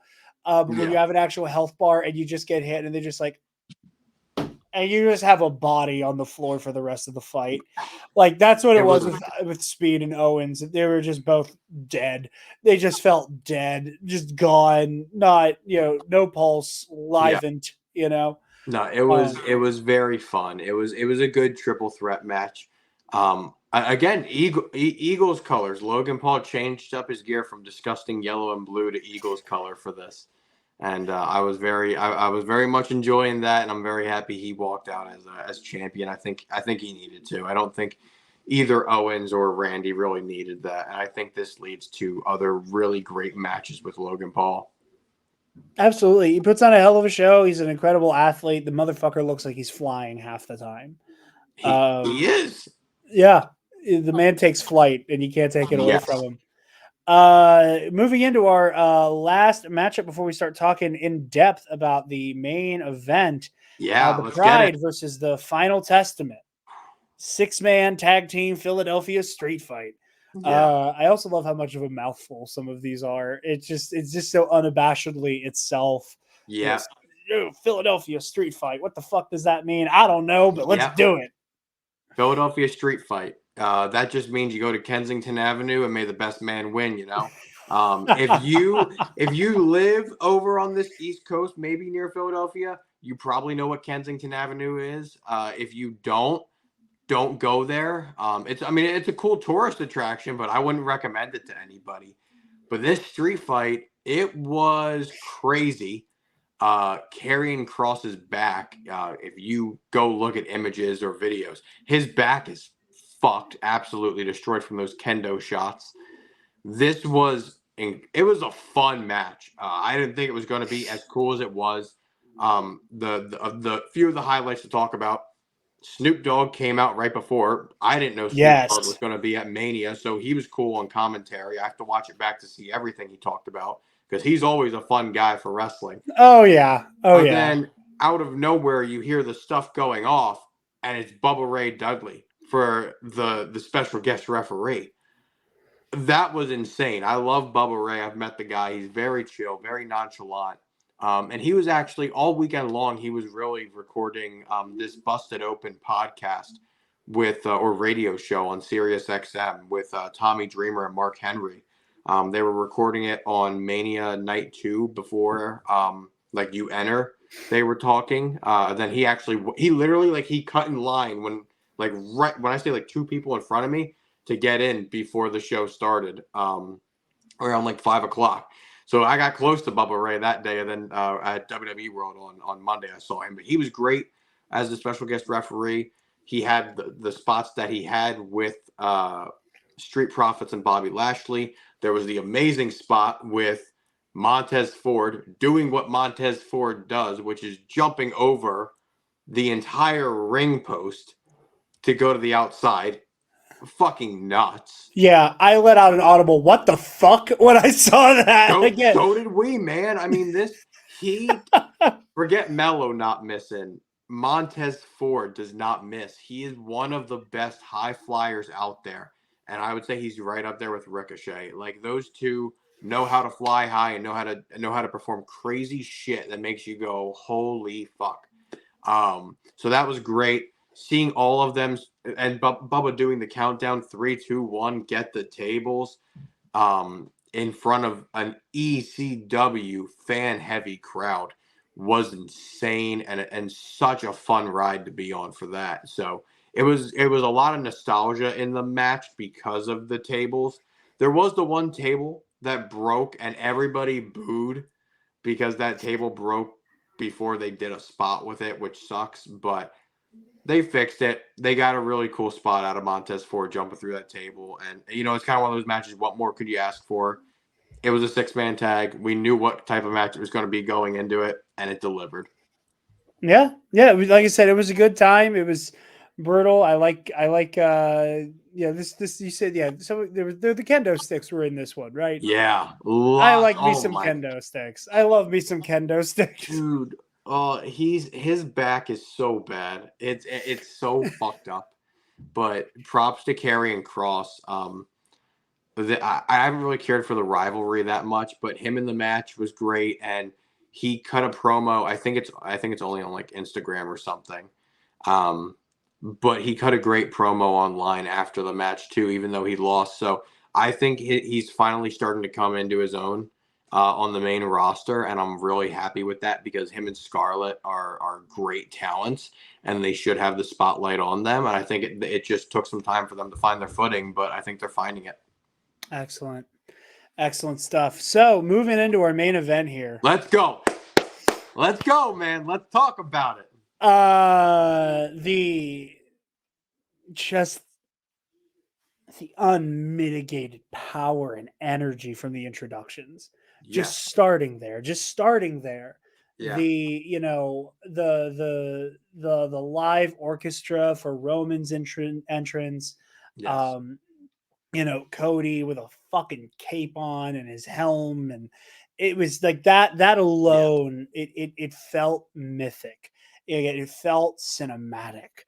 And this was the one thing when he was coming out. I don't know how much of it you see on TV, but on the screens around the arena, it was his logo on a flag. I don't know if they showed that in the broadcast. Yeah, you can see it. But I looked at my friend and I said, holy shit, he's a pirate storming the island of relevancy. I'm like, maybe that was what they were going for. Maybe it wasn't, but it was badass. And then for him, like you said, you didn't like the mask. I loved it. I liked it in so far as when somebody decides that their move for the night is going to be cartoonishly over the top. Yeah. You go cartoonishly over the top, and that was he understood the assignment on that one, and I cannot fault the man for going way over the top with the helmet. Was the helmet for me? I don't know. I like Cody. I like a lot of his ring gear because of how regal and noble it is. And I like the night one jacket that had like the eagle pauldrons. At this point, I was on a call with my friends on night one, and I was like, "Oh my god, he's finally doing the Homelander look," because he had like the eagle pauldrons on his shoulder. I thought that was on night 2, or did he have it both nights? Well, I think he had the eagle pauldrons both nights. Okay, but it wasn't until night 2 that he just straight up had a fucking cape on. And again, there was a part of me that was like, just let the cape be the flag. Just go full Cody Lander. Yeah, just let him cook. Go full Cody Lander. Yeah, I always love his attires. He's had a couple. I do appreciate that he sticks to on like a certain color palette.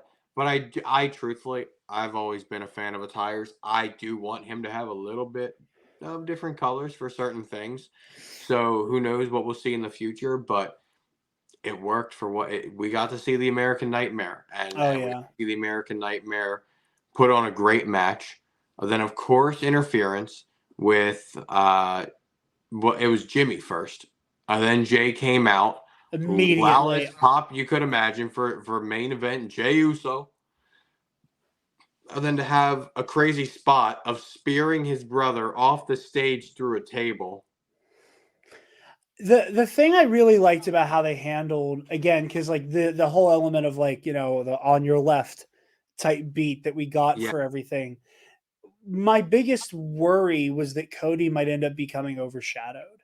And Yes. that in the same way that like a lot of you know, like talking about post Endgame MCU stuff, is that Yes. a lot of the conversations have stopped being about the characters and the stories and kind of boiling things down to like, who do you want to show up in what? Nailed it. That's yes. Yeah. And And I'm glad we're talking about this. and Yes. that I and that feel the was way. something Same way. and that's something that's rubbed me the wrong way for a long time. It was like going back to like when No Way Home was coming out, nobody was talking about Yeah. like what is this journey for Peter about? It was, is it Toby? Is it Andrew? Is Daredevil in it? Yeah. She-Hulk. I fucking loved She-Hulk, and it drove me insane that every week the conversation was not about the comedy, it wasn't about the show, it was not about Tatiana Maslany. Every fucking week was, where is Daredevil? Now we're into fucking knowing that Daredevil Born Again is on the horizon, and I am so glad that there were set photos of John Bernthal, so that we know that the Yes. Punisher's in it, so people can calm Yes. down about that. But I know that when Daredevil Born Again starts coming out, and especially because it's longer than the normal like 6 to 8 episode fare, Mhm. every week until Frank shows up, because it's been, where's Daredevil? Where's Daredevil? Where's Daredevil? Where's Daredevil? We get a Daredevil show. Cool. Where's the Punisher? Where's the Punisher? Where's the Punisher? Where's the Punisher? Yes. And that drives me fucking insane. Yes. And there was a part of me that was a little worried about that being the case here with Cody v. Roman, was that it was going to be that like, oh, you finish the story, finish the story, finish the story. And that was going to fall into the background where it was like, finish the story is cool, but look at all these other people who showed up.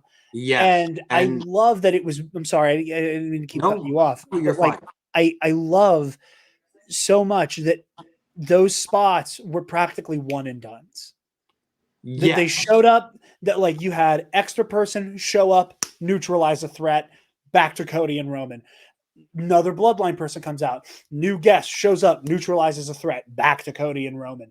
That like everybody had moments in like the Cody Vengers bit, but it did not turn into the end game battle where it is this like smattering of people all having their individual beats that, you know, in Endgame, it's perfect. That's what Endgame was designed for. In this setting, like having, you know, Cody and Jay and The Rock and The Undertaker and fucking Seth and Stone Cold Yes. Steve Austin and the fucking, and like Dusty Rhodes Force Ghost and everybody like Yeah. running into battle against the Yeah. bloodline, you know, like that I was like, I would have been okay with it turning into this massive melee and almost being like a mini Royal Rumble. I would have been okay with that. I was just worried that it would result in Cody being overshadowed.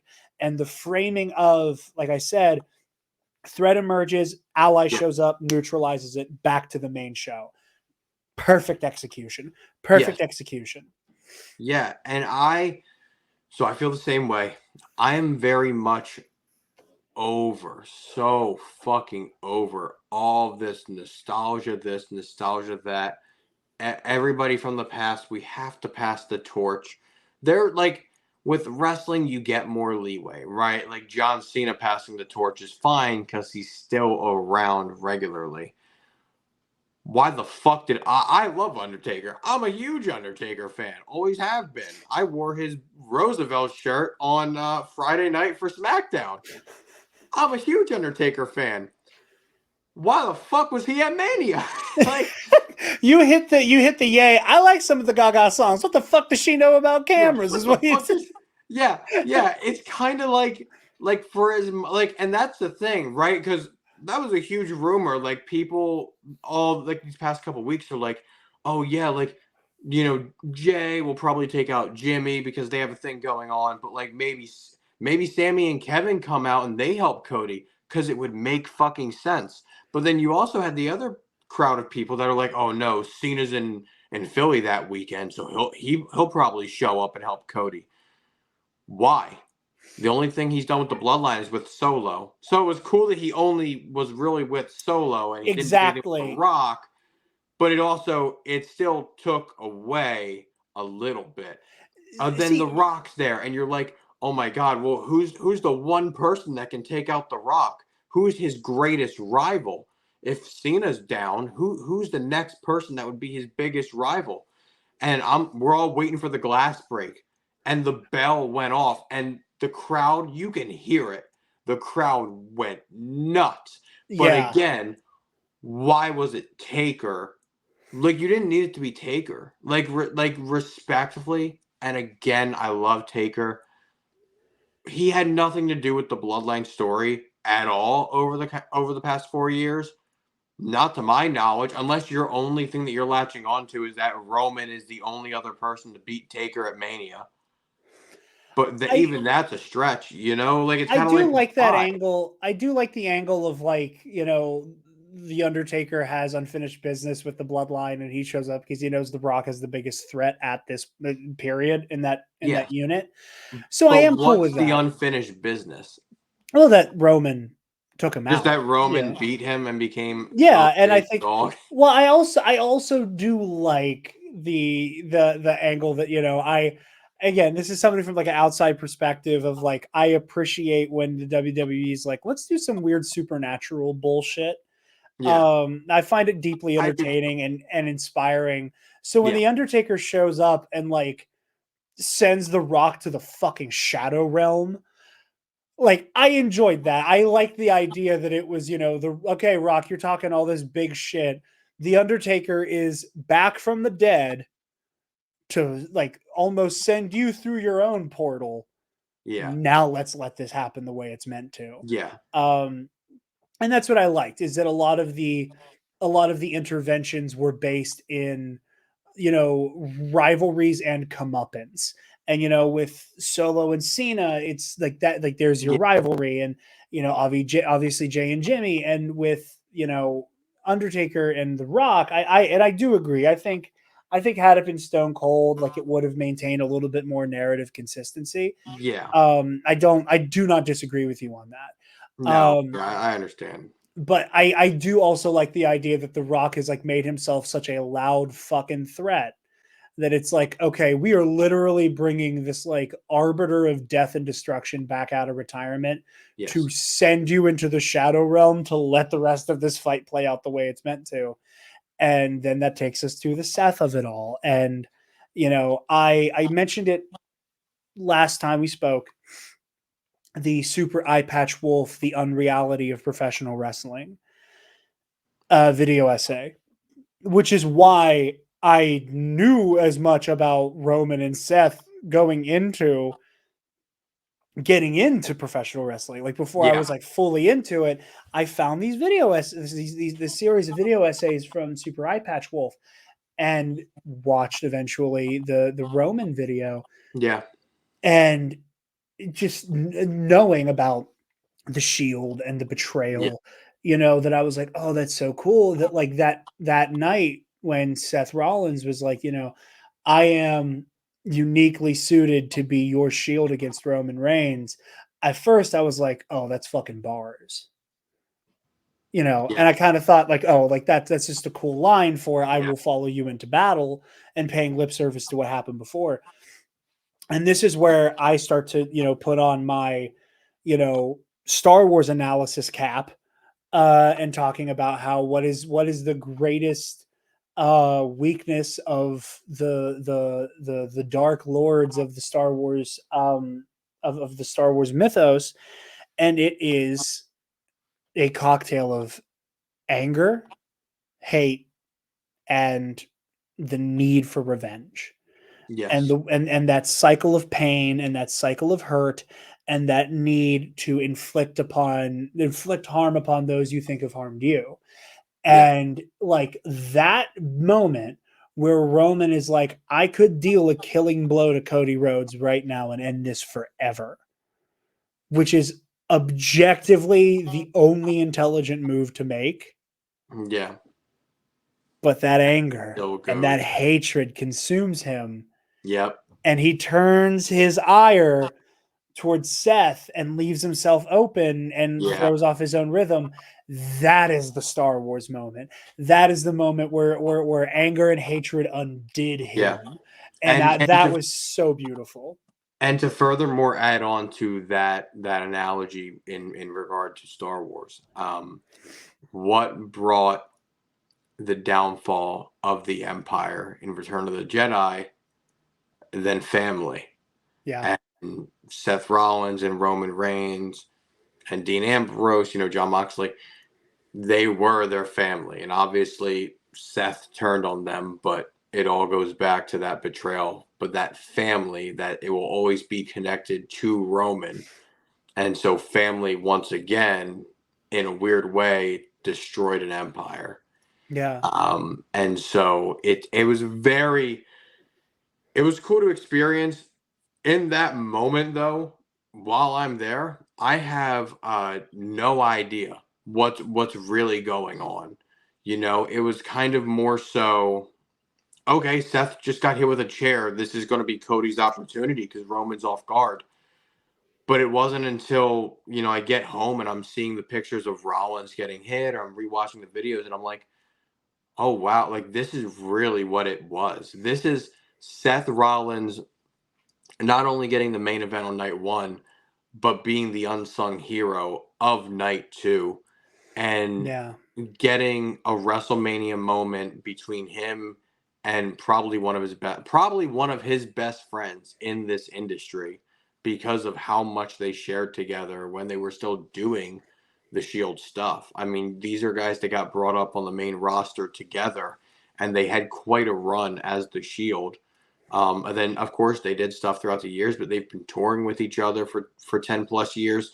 So these are guys that know each other in and out on a personal level, not just Roman Reigns and Seth Rollins, but personally is Joe, and I can't remember Seth's actual name, but it's something that you would not remember. It's different from what you would think. Becky mentions it in her book, which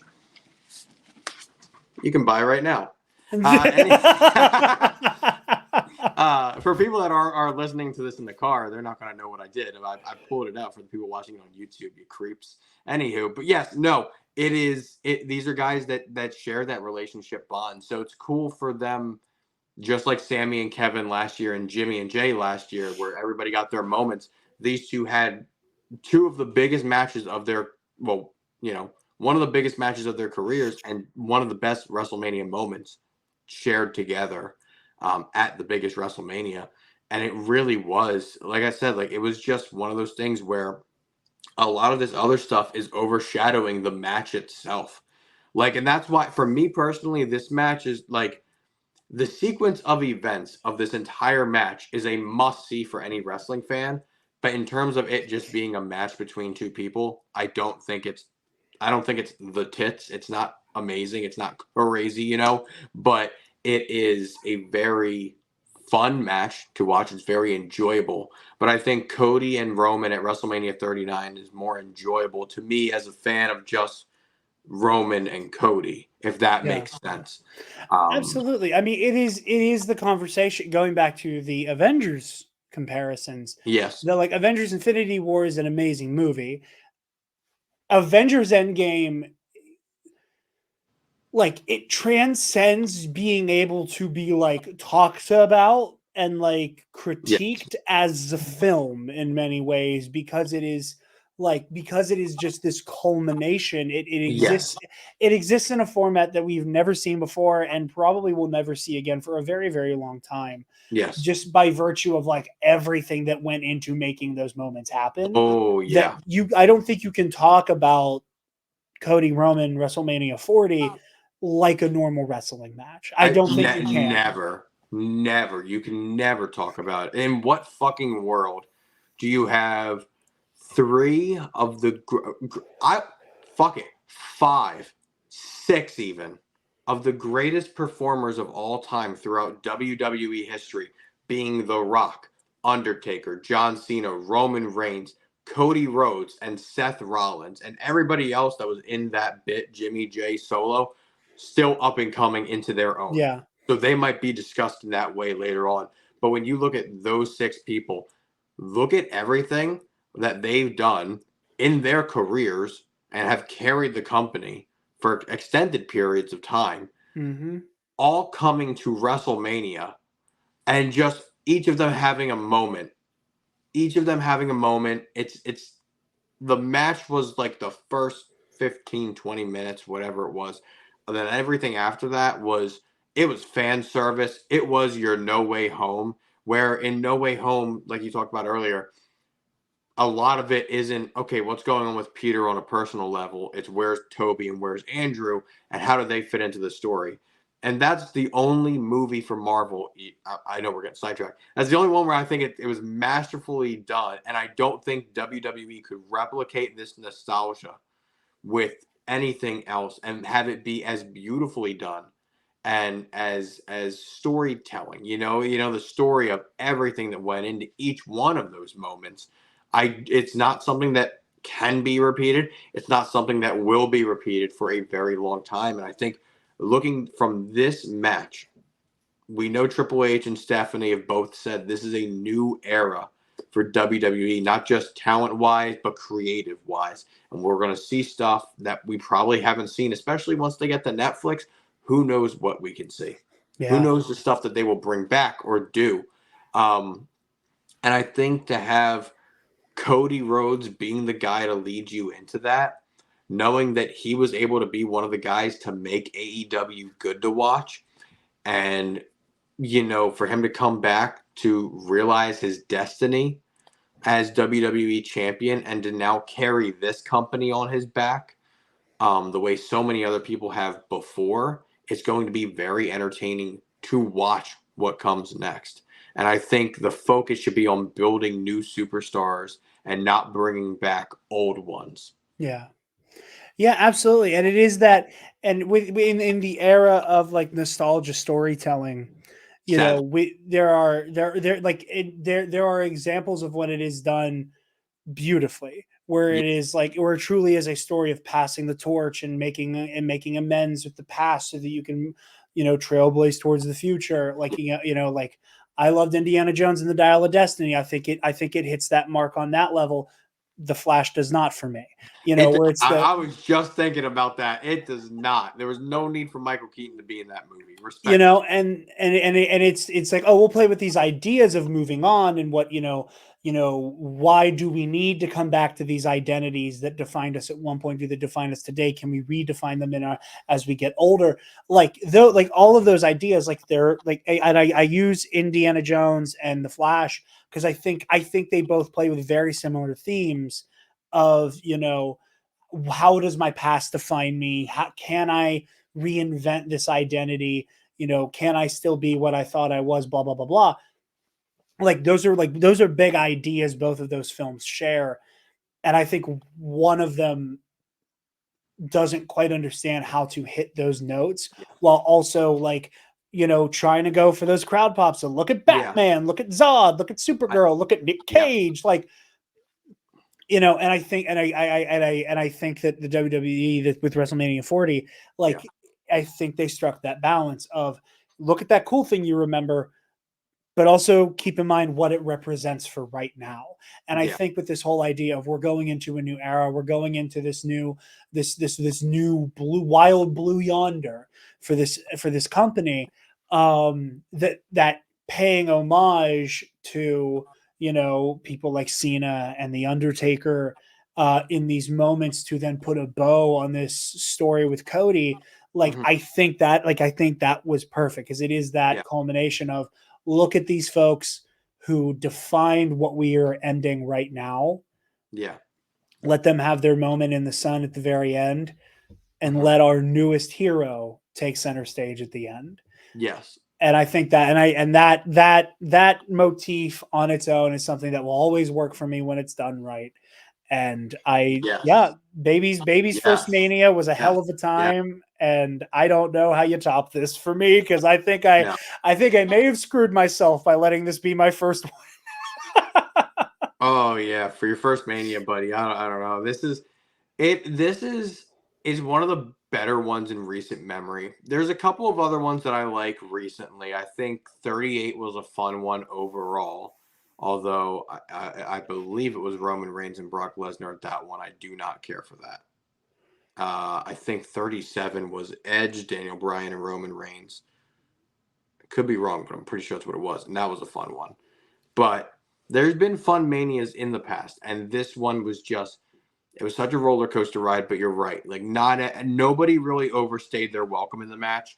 The only one that really went after the bloodline, really, like, Jimmy and Jay makes sense because of what they have going on. Yeah. And then Solo, with Cena, and then the only one that really hit Roman was Cena with the attitude adjustment, and then he focused back on Solo. Rock takes him out. Rock never landed on Cody at all because he kept getting interrupted. So it's kind of one of those things where it works. And when you look at Cena hitting Roman, he only, like, you can kind of say, oh, he did that because they hit, like, Solo hit Cody. Like, it's kind of like that one trade-off in that match. So it was very entertaining to watch. Like I said, I had my phone right up to my chest so I could record my reaction to everything. Fucking nuts. I've never screamed the F word as many times as I did in that 6-7 minute period. Oh my God. I've sailor's mouth over here. Could not believe it. I was flabbergasted at it all. And like I said, when Taker came out, everybody was like, what the fuck? And we're all watching it together in the arena, and we all really know all this stuff wouldn't be happening if tonight wasn't the culmination, if tonight was not the night. Because if this isn't the biggest thing that WWE has ever done, I don't know what is, and I don't know what else would have been the best timing for Roman Reigns to lose the championship. Yeah, absolutely. Yeah. Just incredible culmination, and I am excited to truly begin my wrestling fan arc here. Yeah. Now, they think I've been Now keeping you up gotta enough, finish your story, buddy. I know. I listen. I listen. The Star Wars Trivia League I'm in. And the more I've gotten into Cody Rhodes, the more and more of a joke it has become in Epic Confrontations that I might be the Cody of Epic Confrontations because I have my own story to finish with Scotty J. Rowe and Alden Diaz, and they know that. But Anthony, I'm going to let you go so I can do the outro stuff. Thank you so much for coming on for a juicy long ass episode. Thank you for being our guy on the ground at this event. I've been looking forward to this conversation since as I was looking forward to the conversation I was like, oh, this would be a fun one. Finally have Anthony on TNAP. And then you were like, oh, I'll be there. And I was like, holy shit, I cannot fucking wait. Like I've just been chomping at the bit. I was thinking about you watching the event itself. I was like, oh man, I can't imagine being in the room for this. So yeah, absolutely. So before you go, please tell the lovely people where they can find you and what you do. So you can find me anywhere as Botta Hub. I have 3 separate pages on Instagram. One that's more, personal. One that's more of the content that I do, and one that is photography for me.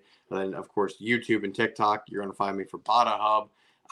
And if you're in the Roosevelt's Insider Group, which are the shirts that me and Mr. Dark Jedi himself are wearing, if you're in the Facebook group, that's where you might know us from as well. So you can find all of us everywhere.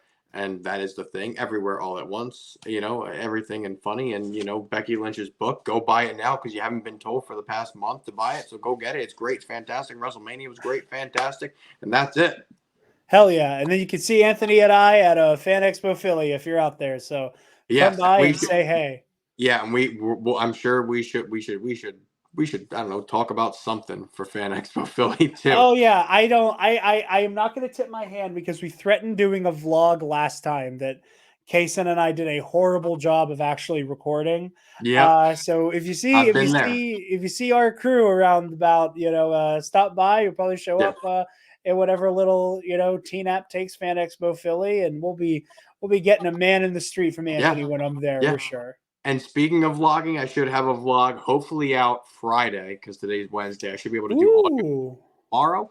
because I went to the WWE World Convention on Monday. So I recorded a bunch of content there with all of their Mattel figure releases and a bunch of the exhibits that they had, including the Bray Wyatt stuff, including the Fiend belt and everything from his return, the ECW stuff, Attitude Era stuff, all that. So if you want to watch that, there'll be a video on my YouTube page on Friday. Should be around noon.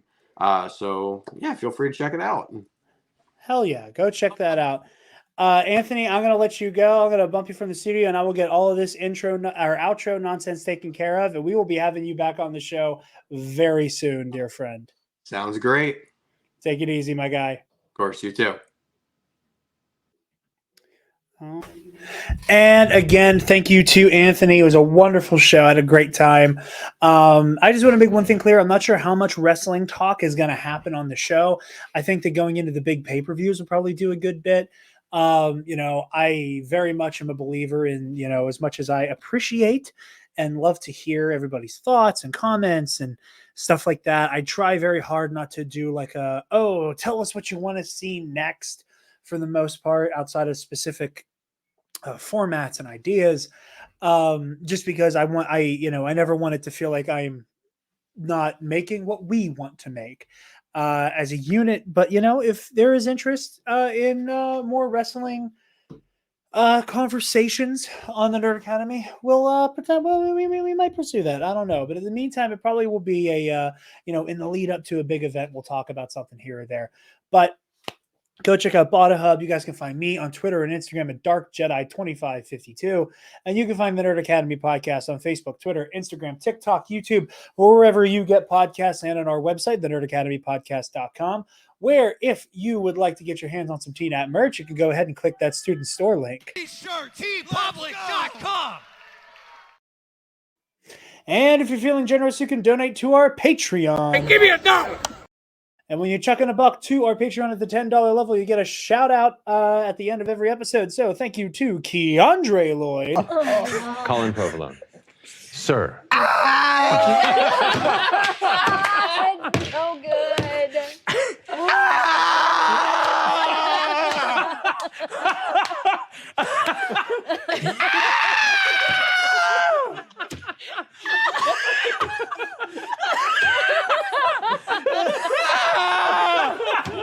Steal yourself, Colin!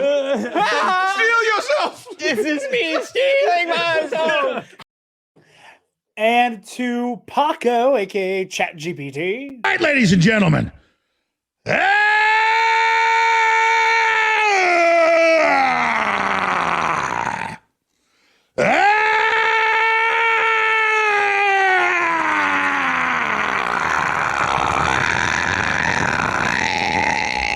From the front lines of the information war, it's Alex Jones.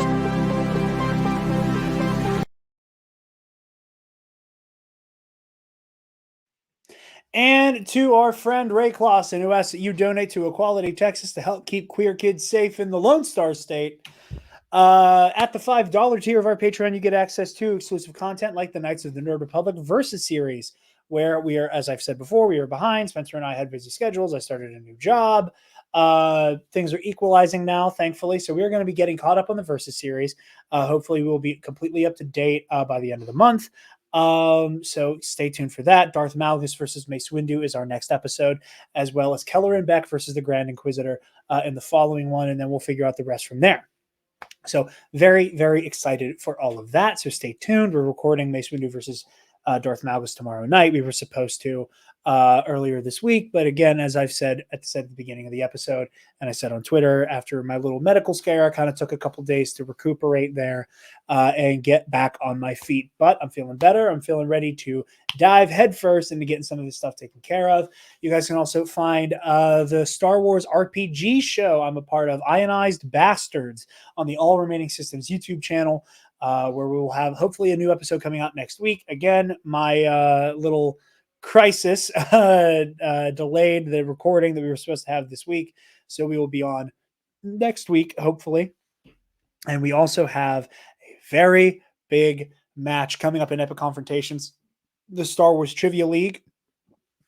My hiccups are absurd.